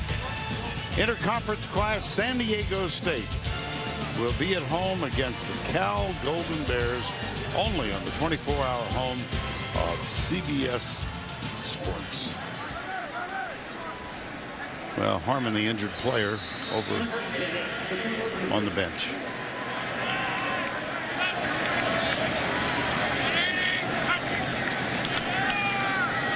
Del Rio, deep. Oh, boy. Gotta read it. Del Rio's pass. Vern, did you catch this, Vern? Right at the end of the last time out. Jordan Jones, number 35, one of the Youngstown guys. They're slick. They kind of lean in. Right there on the, he's leaning in. Steps one more time. He's like, can I lean in? Let me hear what he says. What's this going to be? What's this going to be? Yeah, one more step. Encroachment. Yep. I tell you what, he kept playing he has been playing the whole game now. I'll give him all the credit in the world. I can tell you right now, Vern, in these type of games, he just makes the tackle on that one. If you're going to get injured, like J.D. Harmon, there better be a bone sticking out, because right now all the players on the team are looking for what kind of rats are deserting the ship right now. And let's go down to Alec for a quick injury report. Vernon Gary Harmon injured his right elbow. They just now taped it up, so he won't be going back anytime soon. Also, I've been watching Steven Johnson warm up on the sideline. He's been throwing some balls, and also he's been on headset talking to the coordinator. So look out for him next offensive possession. Okay, we will. Good eye. Brandon Powell starts in motion. Here's Del Rio again. Oh. Diving try for the interception. Jordan Jones again. See, he leaned in and he said, I know where this pass is going. Another one of those misreads. I think his eyes didn't stay with the coverage. Watch Brandon Powell again come wide. Middle linebacker that time just read it all the way. You got to feel those defenders reading your eyes and go behind them. And guess who? Here's the freshman, Eddie Pinheiro. One more guy. Okay. Someone's a late arriving crowd. And this will be from 48. He's hit one from 53 today. Here's a chant. Eddie. Oh, dear. I wonder if he just got maybe rushed that a little bit. That clock got under 5 that time. Kind of hurried up and took his steps back. When you throw these guys off, they're a special breed. When you throw them off just a little bit, that was just ugly. There will be no shoe shine. Yes. Not after this.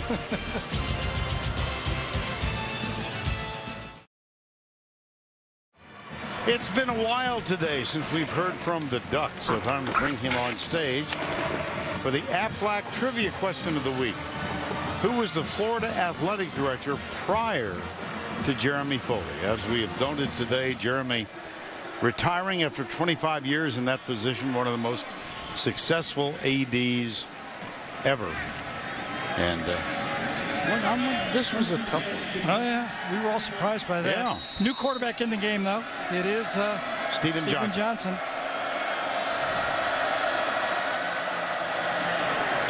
Well, he'll run it on first down. He's a JC transfer from Rancho Cucamonga, California. Started his career, though, at Grambling. Actually played as a freshman at Grambling, but in 1 year, and then transferred to Desert College, or whatever they call it. City of Desert, Desert of City, something out there. You're close. Yep. Second down. Well, that didn't work. Oh, he tried to throw it at the end. That is a rule to fumble. You're going to be left out in the desert if you do that again. Holy cow. I don't even know. Was it poked loose? Yes, it was. His own lineman poked it loose that time. Steven Johnson. Now, who's going to be a quarterback for? Yeah, Landon Young, number 67. Watch him poke this thing loose. Oh, yeah. Yeah, from his own guy. Taven Bryan recovered it. Turnovers now 4-1. You talk about One thing that Mark told us that I really felt, because, you know, when we first got there, we were recruiting, but we were fighting and recruiting and playing from 10 feet underground. And he says, we fought our way up now to sea level, but it still ain't easy in this league. And boy, is he right about that. Del Rio remains in the backfield, and this is Mark Thompson, who got 4 quick carries in the first quarter.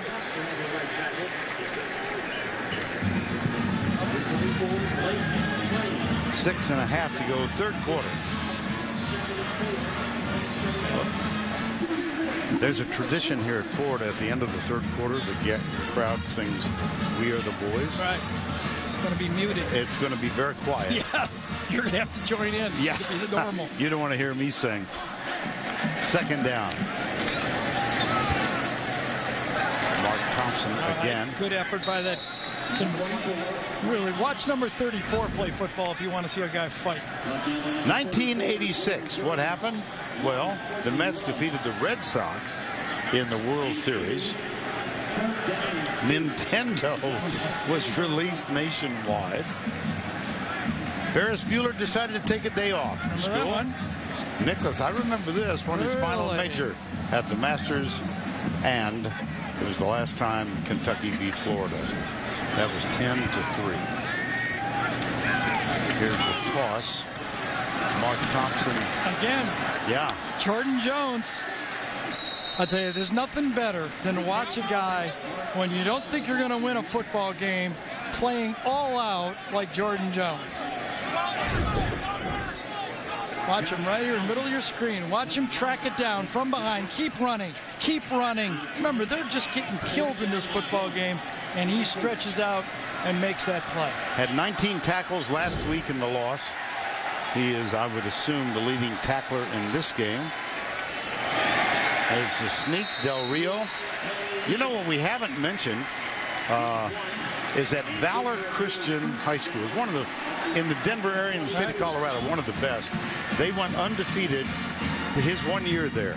His teammate, a year older, was this kid named Christian McCaffrey. Yeah. I'm not sure what happened to him, but he certainly hadn't lost any speed. Luke told us yesterday the two of them are in conversation, either text or phone call, at least once a week. And he also was laughing about the fact that they won every game by 40 until they got into the championship game, and they won it 9-0. Here's the pass underneath. This is Antonio Callaway. Well, this is great eye discipline. I'll give it to the offensive line, though. You can have eye discipline when you have this kind of protection.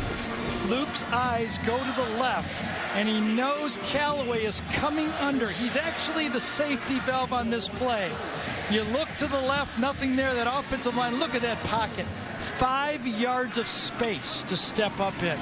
Luke, I love you, man, but don't get comfortable with that 5 yards. Quick snap here. I've seen this many times for them close to the line of scrimmage.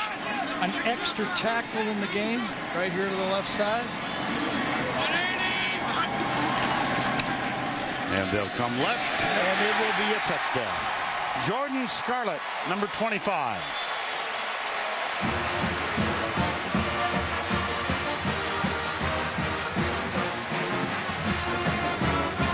Number 65 was Jawan Taylor, who they think will be a future star here, a true freshman, 340 pounds. That puts 2 tackles to one side. He's next to big David Sharp, and they just run it off power left. Jam it into the end zone.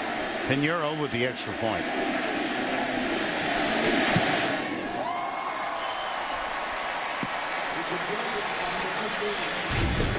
$38-0. Scarlett comes left. Strolls in almost untouched.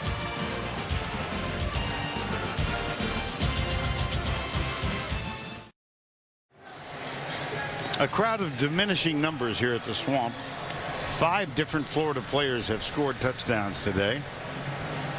And don't forget, coming up, the Napa play of the game presented by Napa Auto Parts. I just have a hunch we're going to hear Mick Huber. the Florida play-by-play fellow.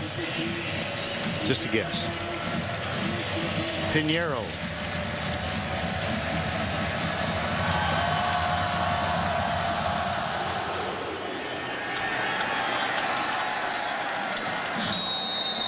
Touchback. Well, Jeremy Foley was honored. Steve Spurrier was honored. And there's Billy Donovan, the coach of those back-to-back national titles in basketball. And Joachim Noah. They're into it. The whole staff, and there's Billy. Billy and his dad, Bill Sr., made a visit here in the first half to say hello to Gary and me and the rest of our group in here. Now, Billy's a great coach now with Oklahoma City. His dad was a great player, and he is one of the all-time characters. I've had dinner with Bill Sr. and Bill Raftery. Uh-oh. Yeah, that led to trouble. Don't invite me to that one. Running the quarterback against this feeding frenzy right now of Gators. Vern with 40 seconds to go in the half as we watch this replay. Kentucky led Southern Miss 35-10. 40 seconds to go. Right. Since then, they gave up a quick touchdown. They've been outscored 72-0. That's staggering. I mean, how do you coach from that? I know. I don't know what you do.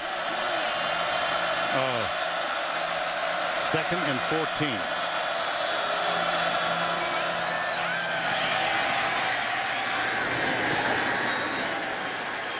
Alex Anzalone.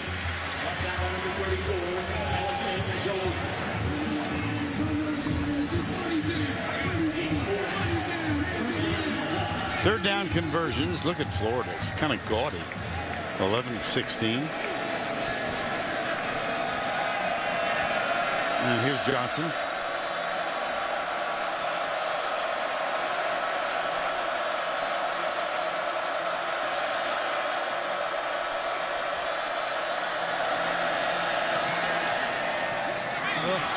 Almost. 4th down. Intended for Ross.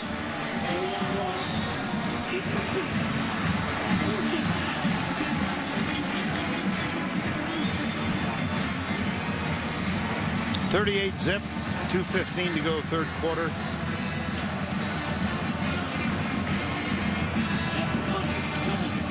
And Grant McInnes on to punt. Antonio Callaway back at the 40-yard line.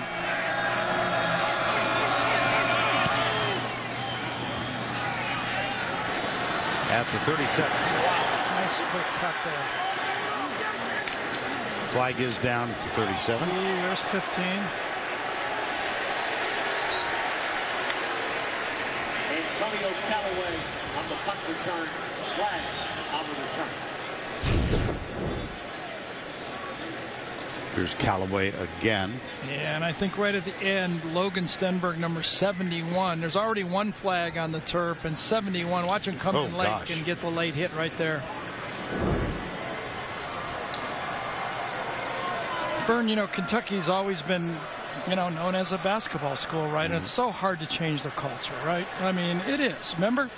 Do you have an example of that? Yes. Remember 2007 when we went to that game? Yep. And we saw maybe the best game when Kentucky and Andre Woodson beat LSU and that football game. We got in the car after the game. Biggest maybe Kentucky win in years. And we're listening to the post-game show. And the first call comes in.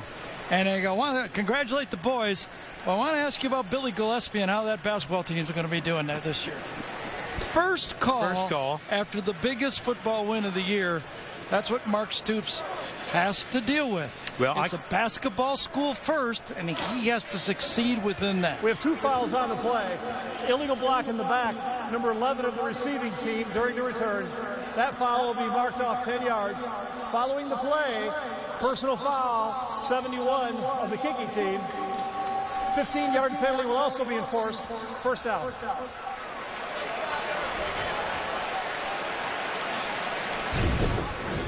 Here's the personal foul. See, No, man. my And that's gosh. why Yeah. I always worry about, games out of hand. You have your best football player out there. When somebody can take a cheap shot at him and hurt that player for the rest of the year, Florida has to have 81 to compete and win the championship. So 2 minutes to go, third quarter. Del Rio stays in. First down and 10. That's a gain. LaMichael Pirine. Let's go back to Adam Zucker in our studio. This new Nissan Titan report. Yeah, Heisman Watch presented by the new Nissan Titan, and a Titan in the making. Lamar Jackson ran through and flew over Syracuse, over 400 yards passing, 199 on the ground. They get Florida State next week. Tonight, Jalen Hurd getting on the racetrack against the Hokies. Baker Mayfield trying to shake off the loss to Houston against Louisiana Monroe as we go back to the Swamp. All right, Adam, thank you. Second down and 7.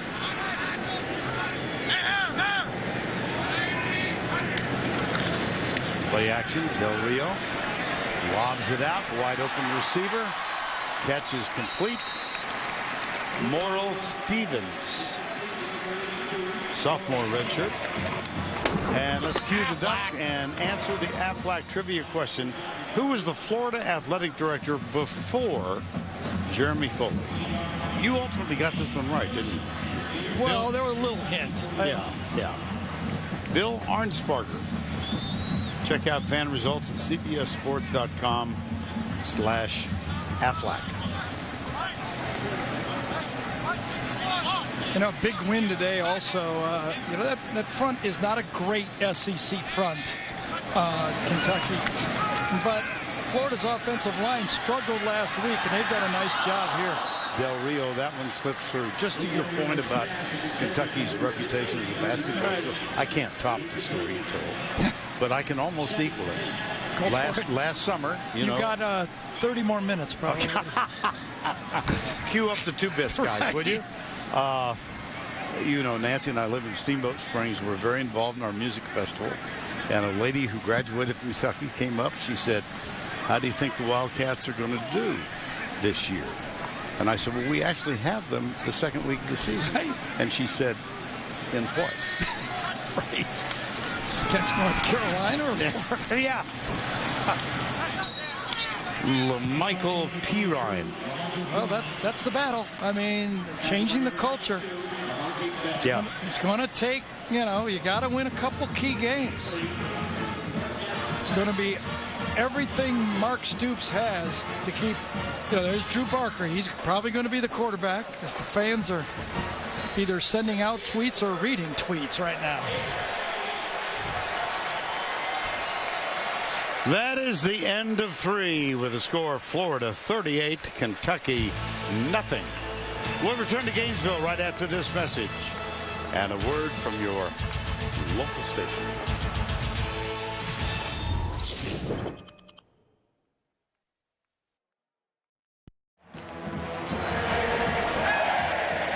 One of the traditions, one of many here at the University of Florida, between the third and fourth quarters, they gather arms around each other and sing, "We are the boys." And there were enough people still here to make a noise. Look at this. Skip Shackelford.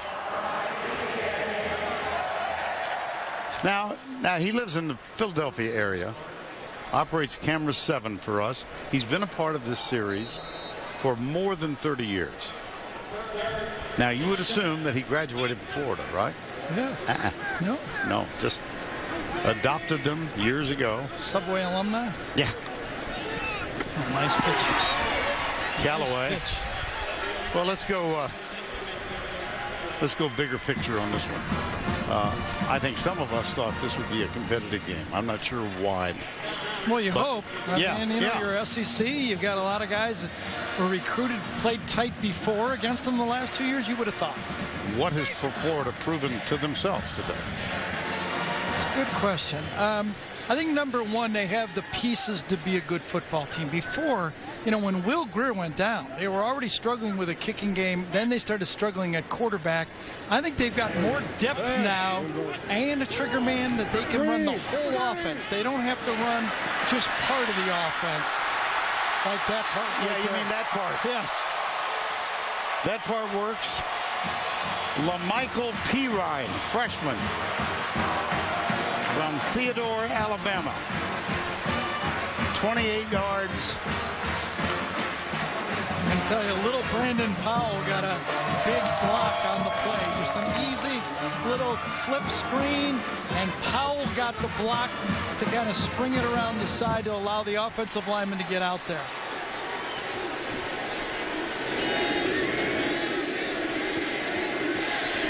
See the holder, Johnny Townsend? This is the most action he's had today.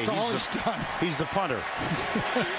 He is the punter. He will be next week, but he has not punted once today. All right, the linemen slip out. Big block by Powell on the left side of the screen. And really, there's really not even anybody to block. You search them up, you look for them, they're gone. And anything they dial right now, it's just going for 6.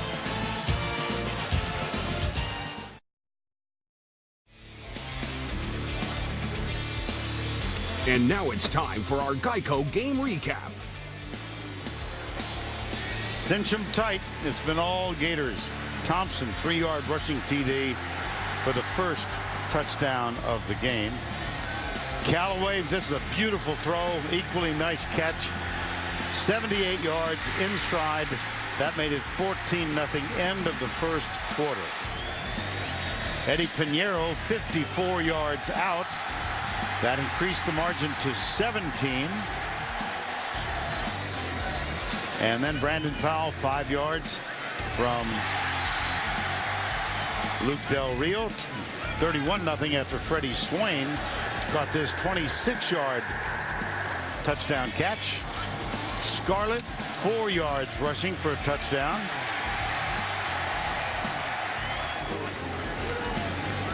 And Pirine, 28-yard receiving touchdown. Extra point good. And that's where we find ourselves. And it has been a miserable day for Kentucky quarterback Drew Parker. That was one of the defensive plays in the game. Jalen Tabor stepped up, made the interception. And now that they have sung "We Are the Boys," the exodus continues. You know what? The Kentucky fans who made the trip down here still in the stands. Oh, sure. You almost have to wonder if you want to put Parker back in the game. Look at their schedule now. The next 2 games, if they want to get to a bowl game, Kentucky plays New Mexico State at home and then South Carolina. Those are 2 wins they have to have. Do you go Steve Johnson in the game, or do you just go to Drew Parker and say, all right, I sat you down for a couple. You're our guy. And maybe get him some more snaps against this elite, defense and start working towards next week. See, Florida has double the number of plays, 72-36. I don't think they have a yard in the second half, do they? Not even a yard. 12 plays for no yards. Joseph. Worse than last week. Yeah.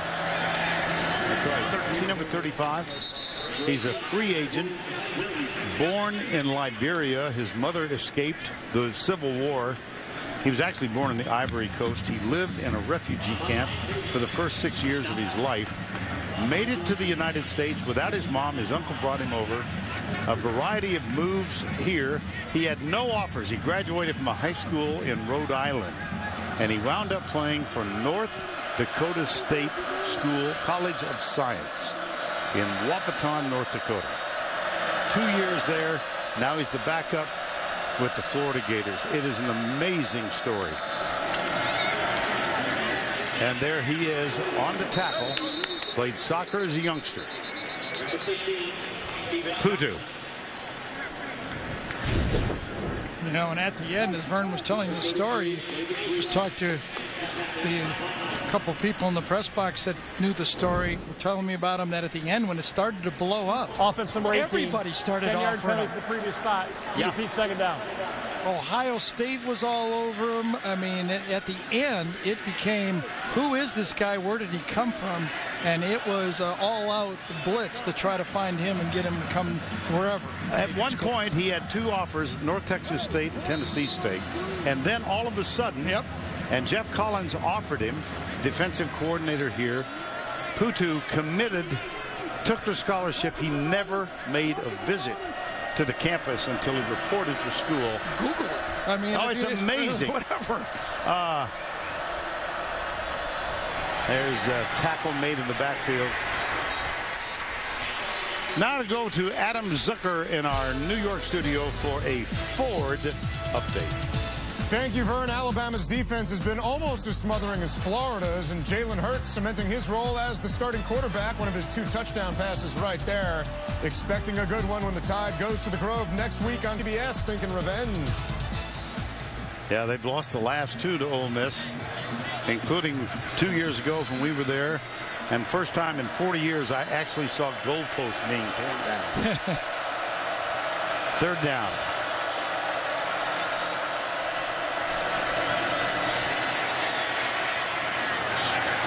Incomplete. 4th down. Well, let's take a look at this week's Associated Press top 10. Alabama winning. Troy gave Clemson fits. Florida State easy. Michigan, Houston won over Lamar. Stanford a bye week. Open week, I beg your pardon. Washington, Georgia. How about that one? I know. We're watching that up in the press box. 26-24 at home.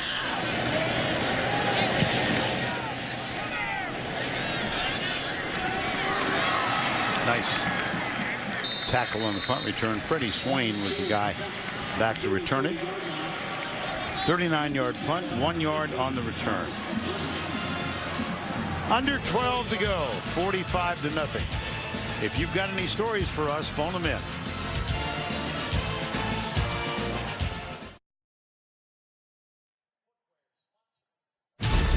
The Home Depot SEC on CBS is sponsored by Ram Trucks. The Home Depot, Verizon, and by Chick-fil-A. That is not a typographical error. 45-0 with 11:58 to go. Tonight on CBS begins with NCIS, followed by Criminal Minds and 48 Hours. That is tonight only. CBS. Backup quarterback is in. Austin Appleby, graduate of Purdue University. Took advantage of that exception that is given now to quarterbacks with a year of eligibility remaining. And here's the handoff to LaMichael Pirine. Well, Austin Appleby, graduate from your alma mater. Yeah, and gives a lot of experience as a backup. He might be as good a backup. You know, he and maybe Grayson Lambert now. You know, 2 guys in the league that have played a lot of football. That if something happens to Luke, he could come in. And Del Rio, and in fact, Luke talked about that. He and Austin had really helped each other by competing against each other. We knew, you know, it was 50-50 until the last week, and it was kind of good to just kind of go after it and kind of look at the long run and have a guy fight for that job, and now the decision has been made. And there's a tackle, Jordan Jones. Well, you knew I was not going to pass up this opportunity to mention that he is a graduate of Hoover High School in North Canton. Really? Oh, yeah. Yes, North go Canton, for it. Ohio. Yeah. And he played basketball there.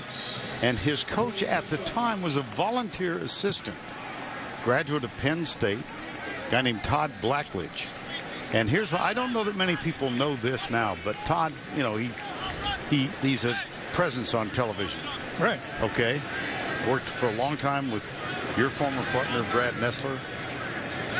And he is now the full-time basketball coach at Hoover High. That one's incomplete. Well, we're speaking of backup quarterbacks. Let's go back to 1993. Right. You know, the streak had to have some big plays, but this time Danny Warfel as a freshman, a 2-minute drill, actually less than 2 minutes, one timeout, and with 2 seconds left in the game, that pass kept the streak alive. We visited with Steve Spurrier about it yesterday. He and Terry Dean were going back and forth, and after Kentucky kicked the field goal, what did Warfel come up to Steve and say? I'm ready. I'm ready. We can win this thing. We can win this thing. He said, I didn't know who I was going to put in, and as soon as Warfel said we can still win this thing, he went with Danny Warfel. And he did win a Heisman. Yeah. He and Steve Spurrier and a guy named Tebow.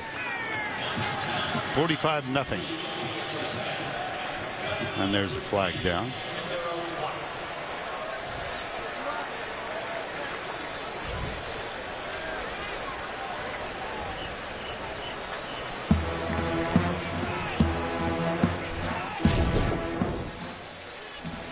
Right side of your screen, yeah, Dawson's going to get a 15-yard penalty for that one.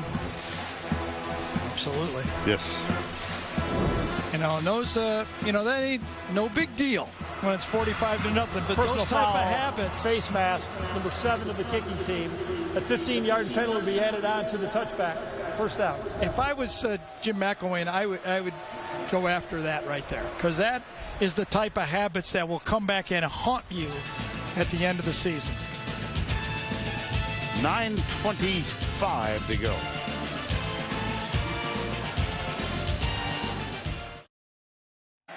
Now it's kicking in. Pure adrenaline. I'm too tired. Yeah. Pure adrenaline. We are back at the Swamp in Gainesville. And the Florida Gators are laying the wood to Kentucky 45-0, so the streak will go to 30 in a row. You know, one of the things I wrote on my board for Florida's defense is they held Kentucky, and I wrote just 241 yards last year. And I'm looking over at total yards this year for Kentucky, and they got 84. Yeah. So I should have put a whopping 241 yards last year. That's right. Well, let's take a look at the East. Well, Vern, I still think that I'm going to pick Tennessee to be the team to beat in the East. But I think these two teams, Georgia and Florida, have the two best schedules in the SEC. And I'll tell you why. Look at this. First number for Florida, they only have 3 away games in the SEC, because this is the year they play. The Georgia game would have been an away game, but this to me makes it a tie. Tennessee, they play at Tennessee. Right. Georgia has Tennessee at home, so I'm calling it a push. And if you look at Tennessee's schedule, look what happens to them. They go September 24th, place we may be. They play at home against Florida. The next week they go at Georgia. The week after that, they travel to A&M, and then the week after that, they're home for Alabama. Tennessee definitely has the toughest schedule in the East. Third down, Steven Johnson on in relief of Drew Barker. 3rd and 8 with 8 minutes to go. Oh, that was caught. Jeff Bedett out of bounds. Backups are in there, and the backups are showing why they're the backups, because this was a total bust.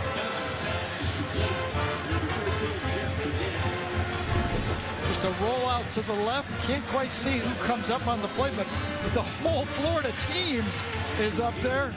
And then the ball goes to the outside. Bedett gets it, and Bedett's about the fastest guy in the team, and just his left foot steps out with the throw for the tackle on the outside. Chris Williamson is the guy who gets it. And there's another player down. This is Chris Williamson.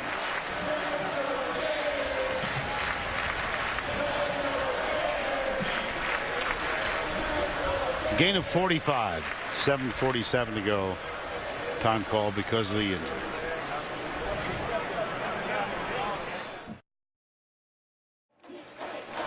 We invite you all to stay tuned for the Jeep post-game show coming up after our game.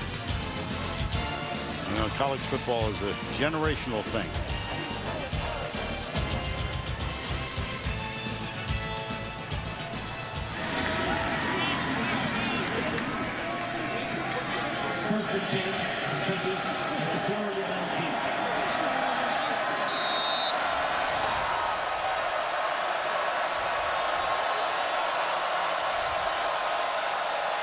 First down and 10.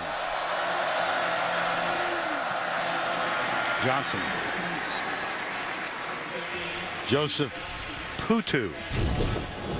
Chance Gardner right here is the guy who busts on this one. Let's call him Chauncey Gardner on this one, because on this one he likes to watch. Remember that movie? I do. Being There? Peter Yeah. Sellers, Chauncey Gardner, because all he was doing was watching on that one. Second down. Go watch the movie. Don't laugh at me. I know, all-time great movies of all time. Okay, and we've got time for you to give us a list. Well, as I mentioned, this is a generational thing. I like to watch college football. Oh, yeah, there you go. They're talking about extending the streak for next year. Wow. Well, those both could be Florida fans, right? I mean, orange and blue, right? I think so, yes. Yeah. I would guess.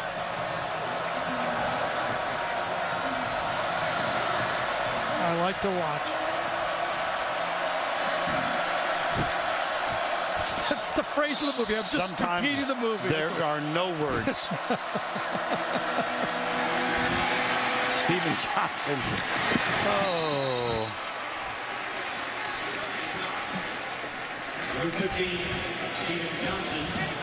6:12 to go.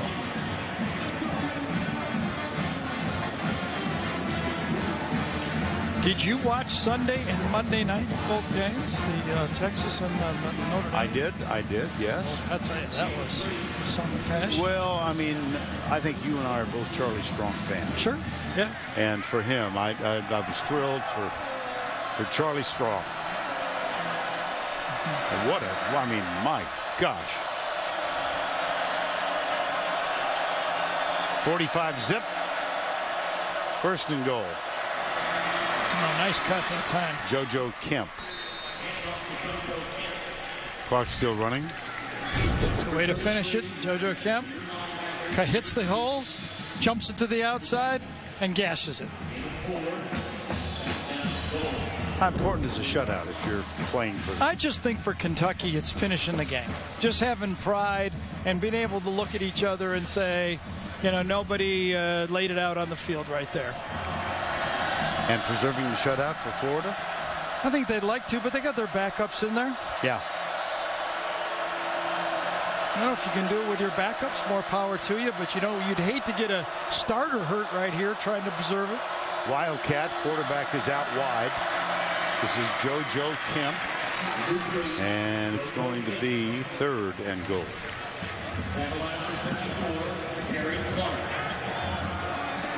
Third and goal. And Johnson will come wide again, so we'll go with the Wildcat, JoJo Kemp, the senior, number 3.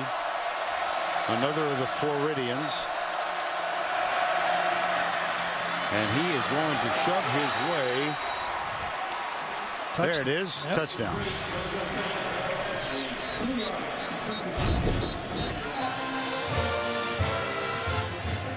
Hit it, pushed it, and it was called that he broke the plane.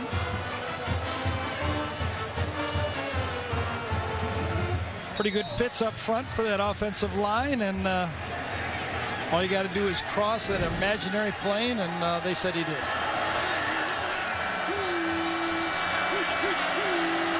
McGinnis up and good. That's a 9-play, 80-yard drive. It took 5:02 off the clock. Yeah, big play was the busted play, and that put him in a position where they were 4-down territory. Jim McElwain not so pleased what JoJo Kemp is. 45-7.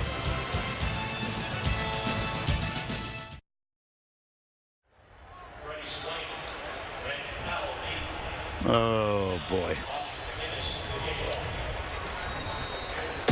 Well, the wait is almost over. Be there when the Big Bang Theory kicks off with a star-studded premiere that will have everyone talking. It all happens Monday, September 19th, only on CBS. I was given a second chance to do that promo. Oh, good. I'm close to flawless. I'm 1-1 now. Well, I will say this. Coming this season, get back to Florida as a second. There were a lot of question marks. You know, were they going to be good enough, or could they make the transition? Luke Del Rio was one. A lot of people thought, including me, you know, how good could this guy be? I mean, he walks out of Alabama, goes through over here, comes back. You lose Will Greer. Had a nice-looking team, don't they? I mean, I think they're better than they were a year ago on offense, and they can't be that much worse on defense. Well, remember a year ago they started 9-1 and then lost 3 in a row. Florida State, Alabama, Michigan. They did get a lot of breaks in games, though. Right? Oh. Everything that was close, they won last year. Yes. So they might even be a little better team this year and not have quite as good a record.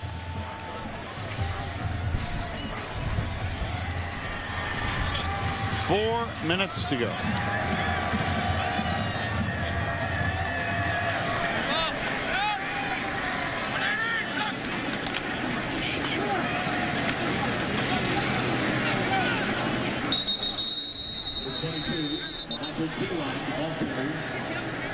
Well, they did not review the play that resulted in the touchdown, and we are told to they chose not to overturn it because there was no competitive advantage gained. No competitive impact on the game. All right. So it was called. They just let it stand. They didn't want to slow down the game for what they considered a meaningless touchdown. 3rd and 3. First down. This kid's pretty good, isn't he? Yes, he is. LaMichael Pirine. He's had a fine day. That is his 14th carry, and that one's for 35 yards.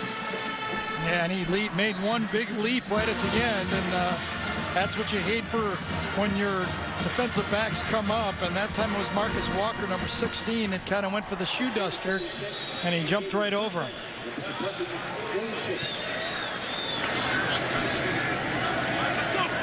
$45-7.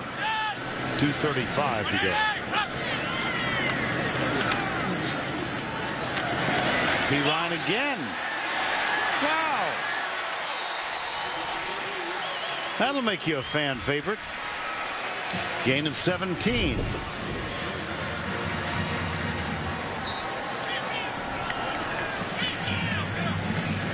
Well, one guy's out there trying to gain a competitive impact on this game, and what Pirine's trying to do is earn carries in the next game.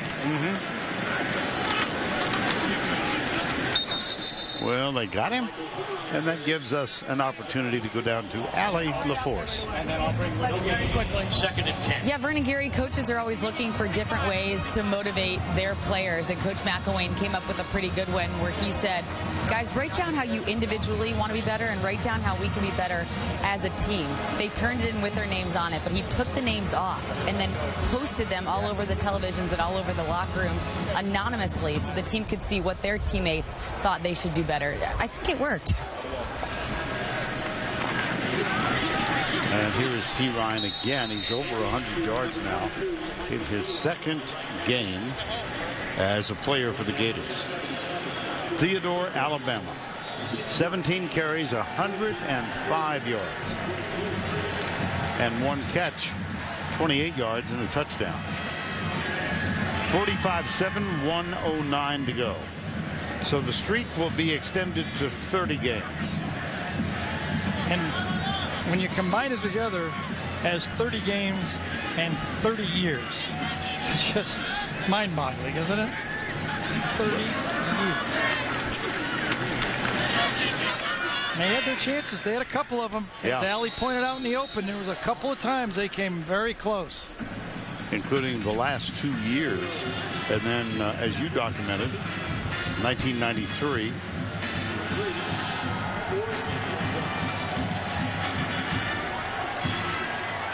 Well, you remember Notre Dame over Navy, 43 years.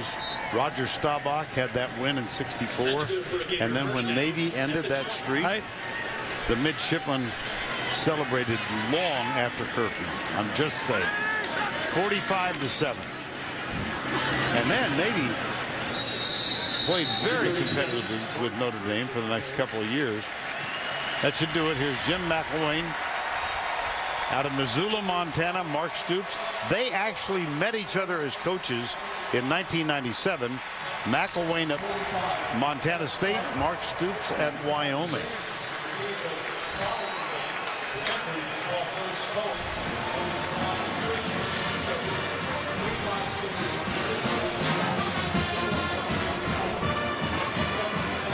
(45-7) the final.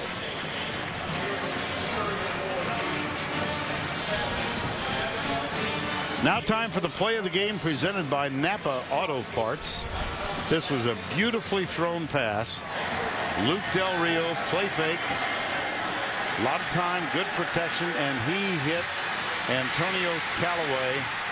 That one went 78 yards. It's worth another look. And listen to Mick Huber, Florida's radio play-by-play man.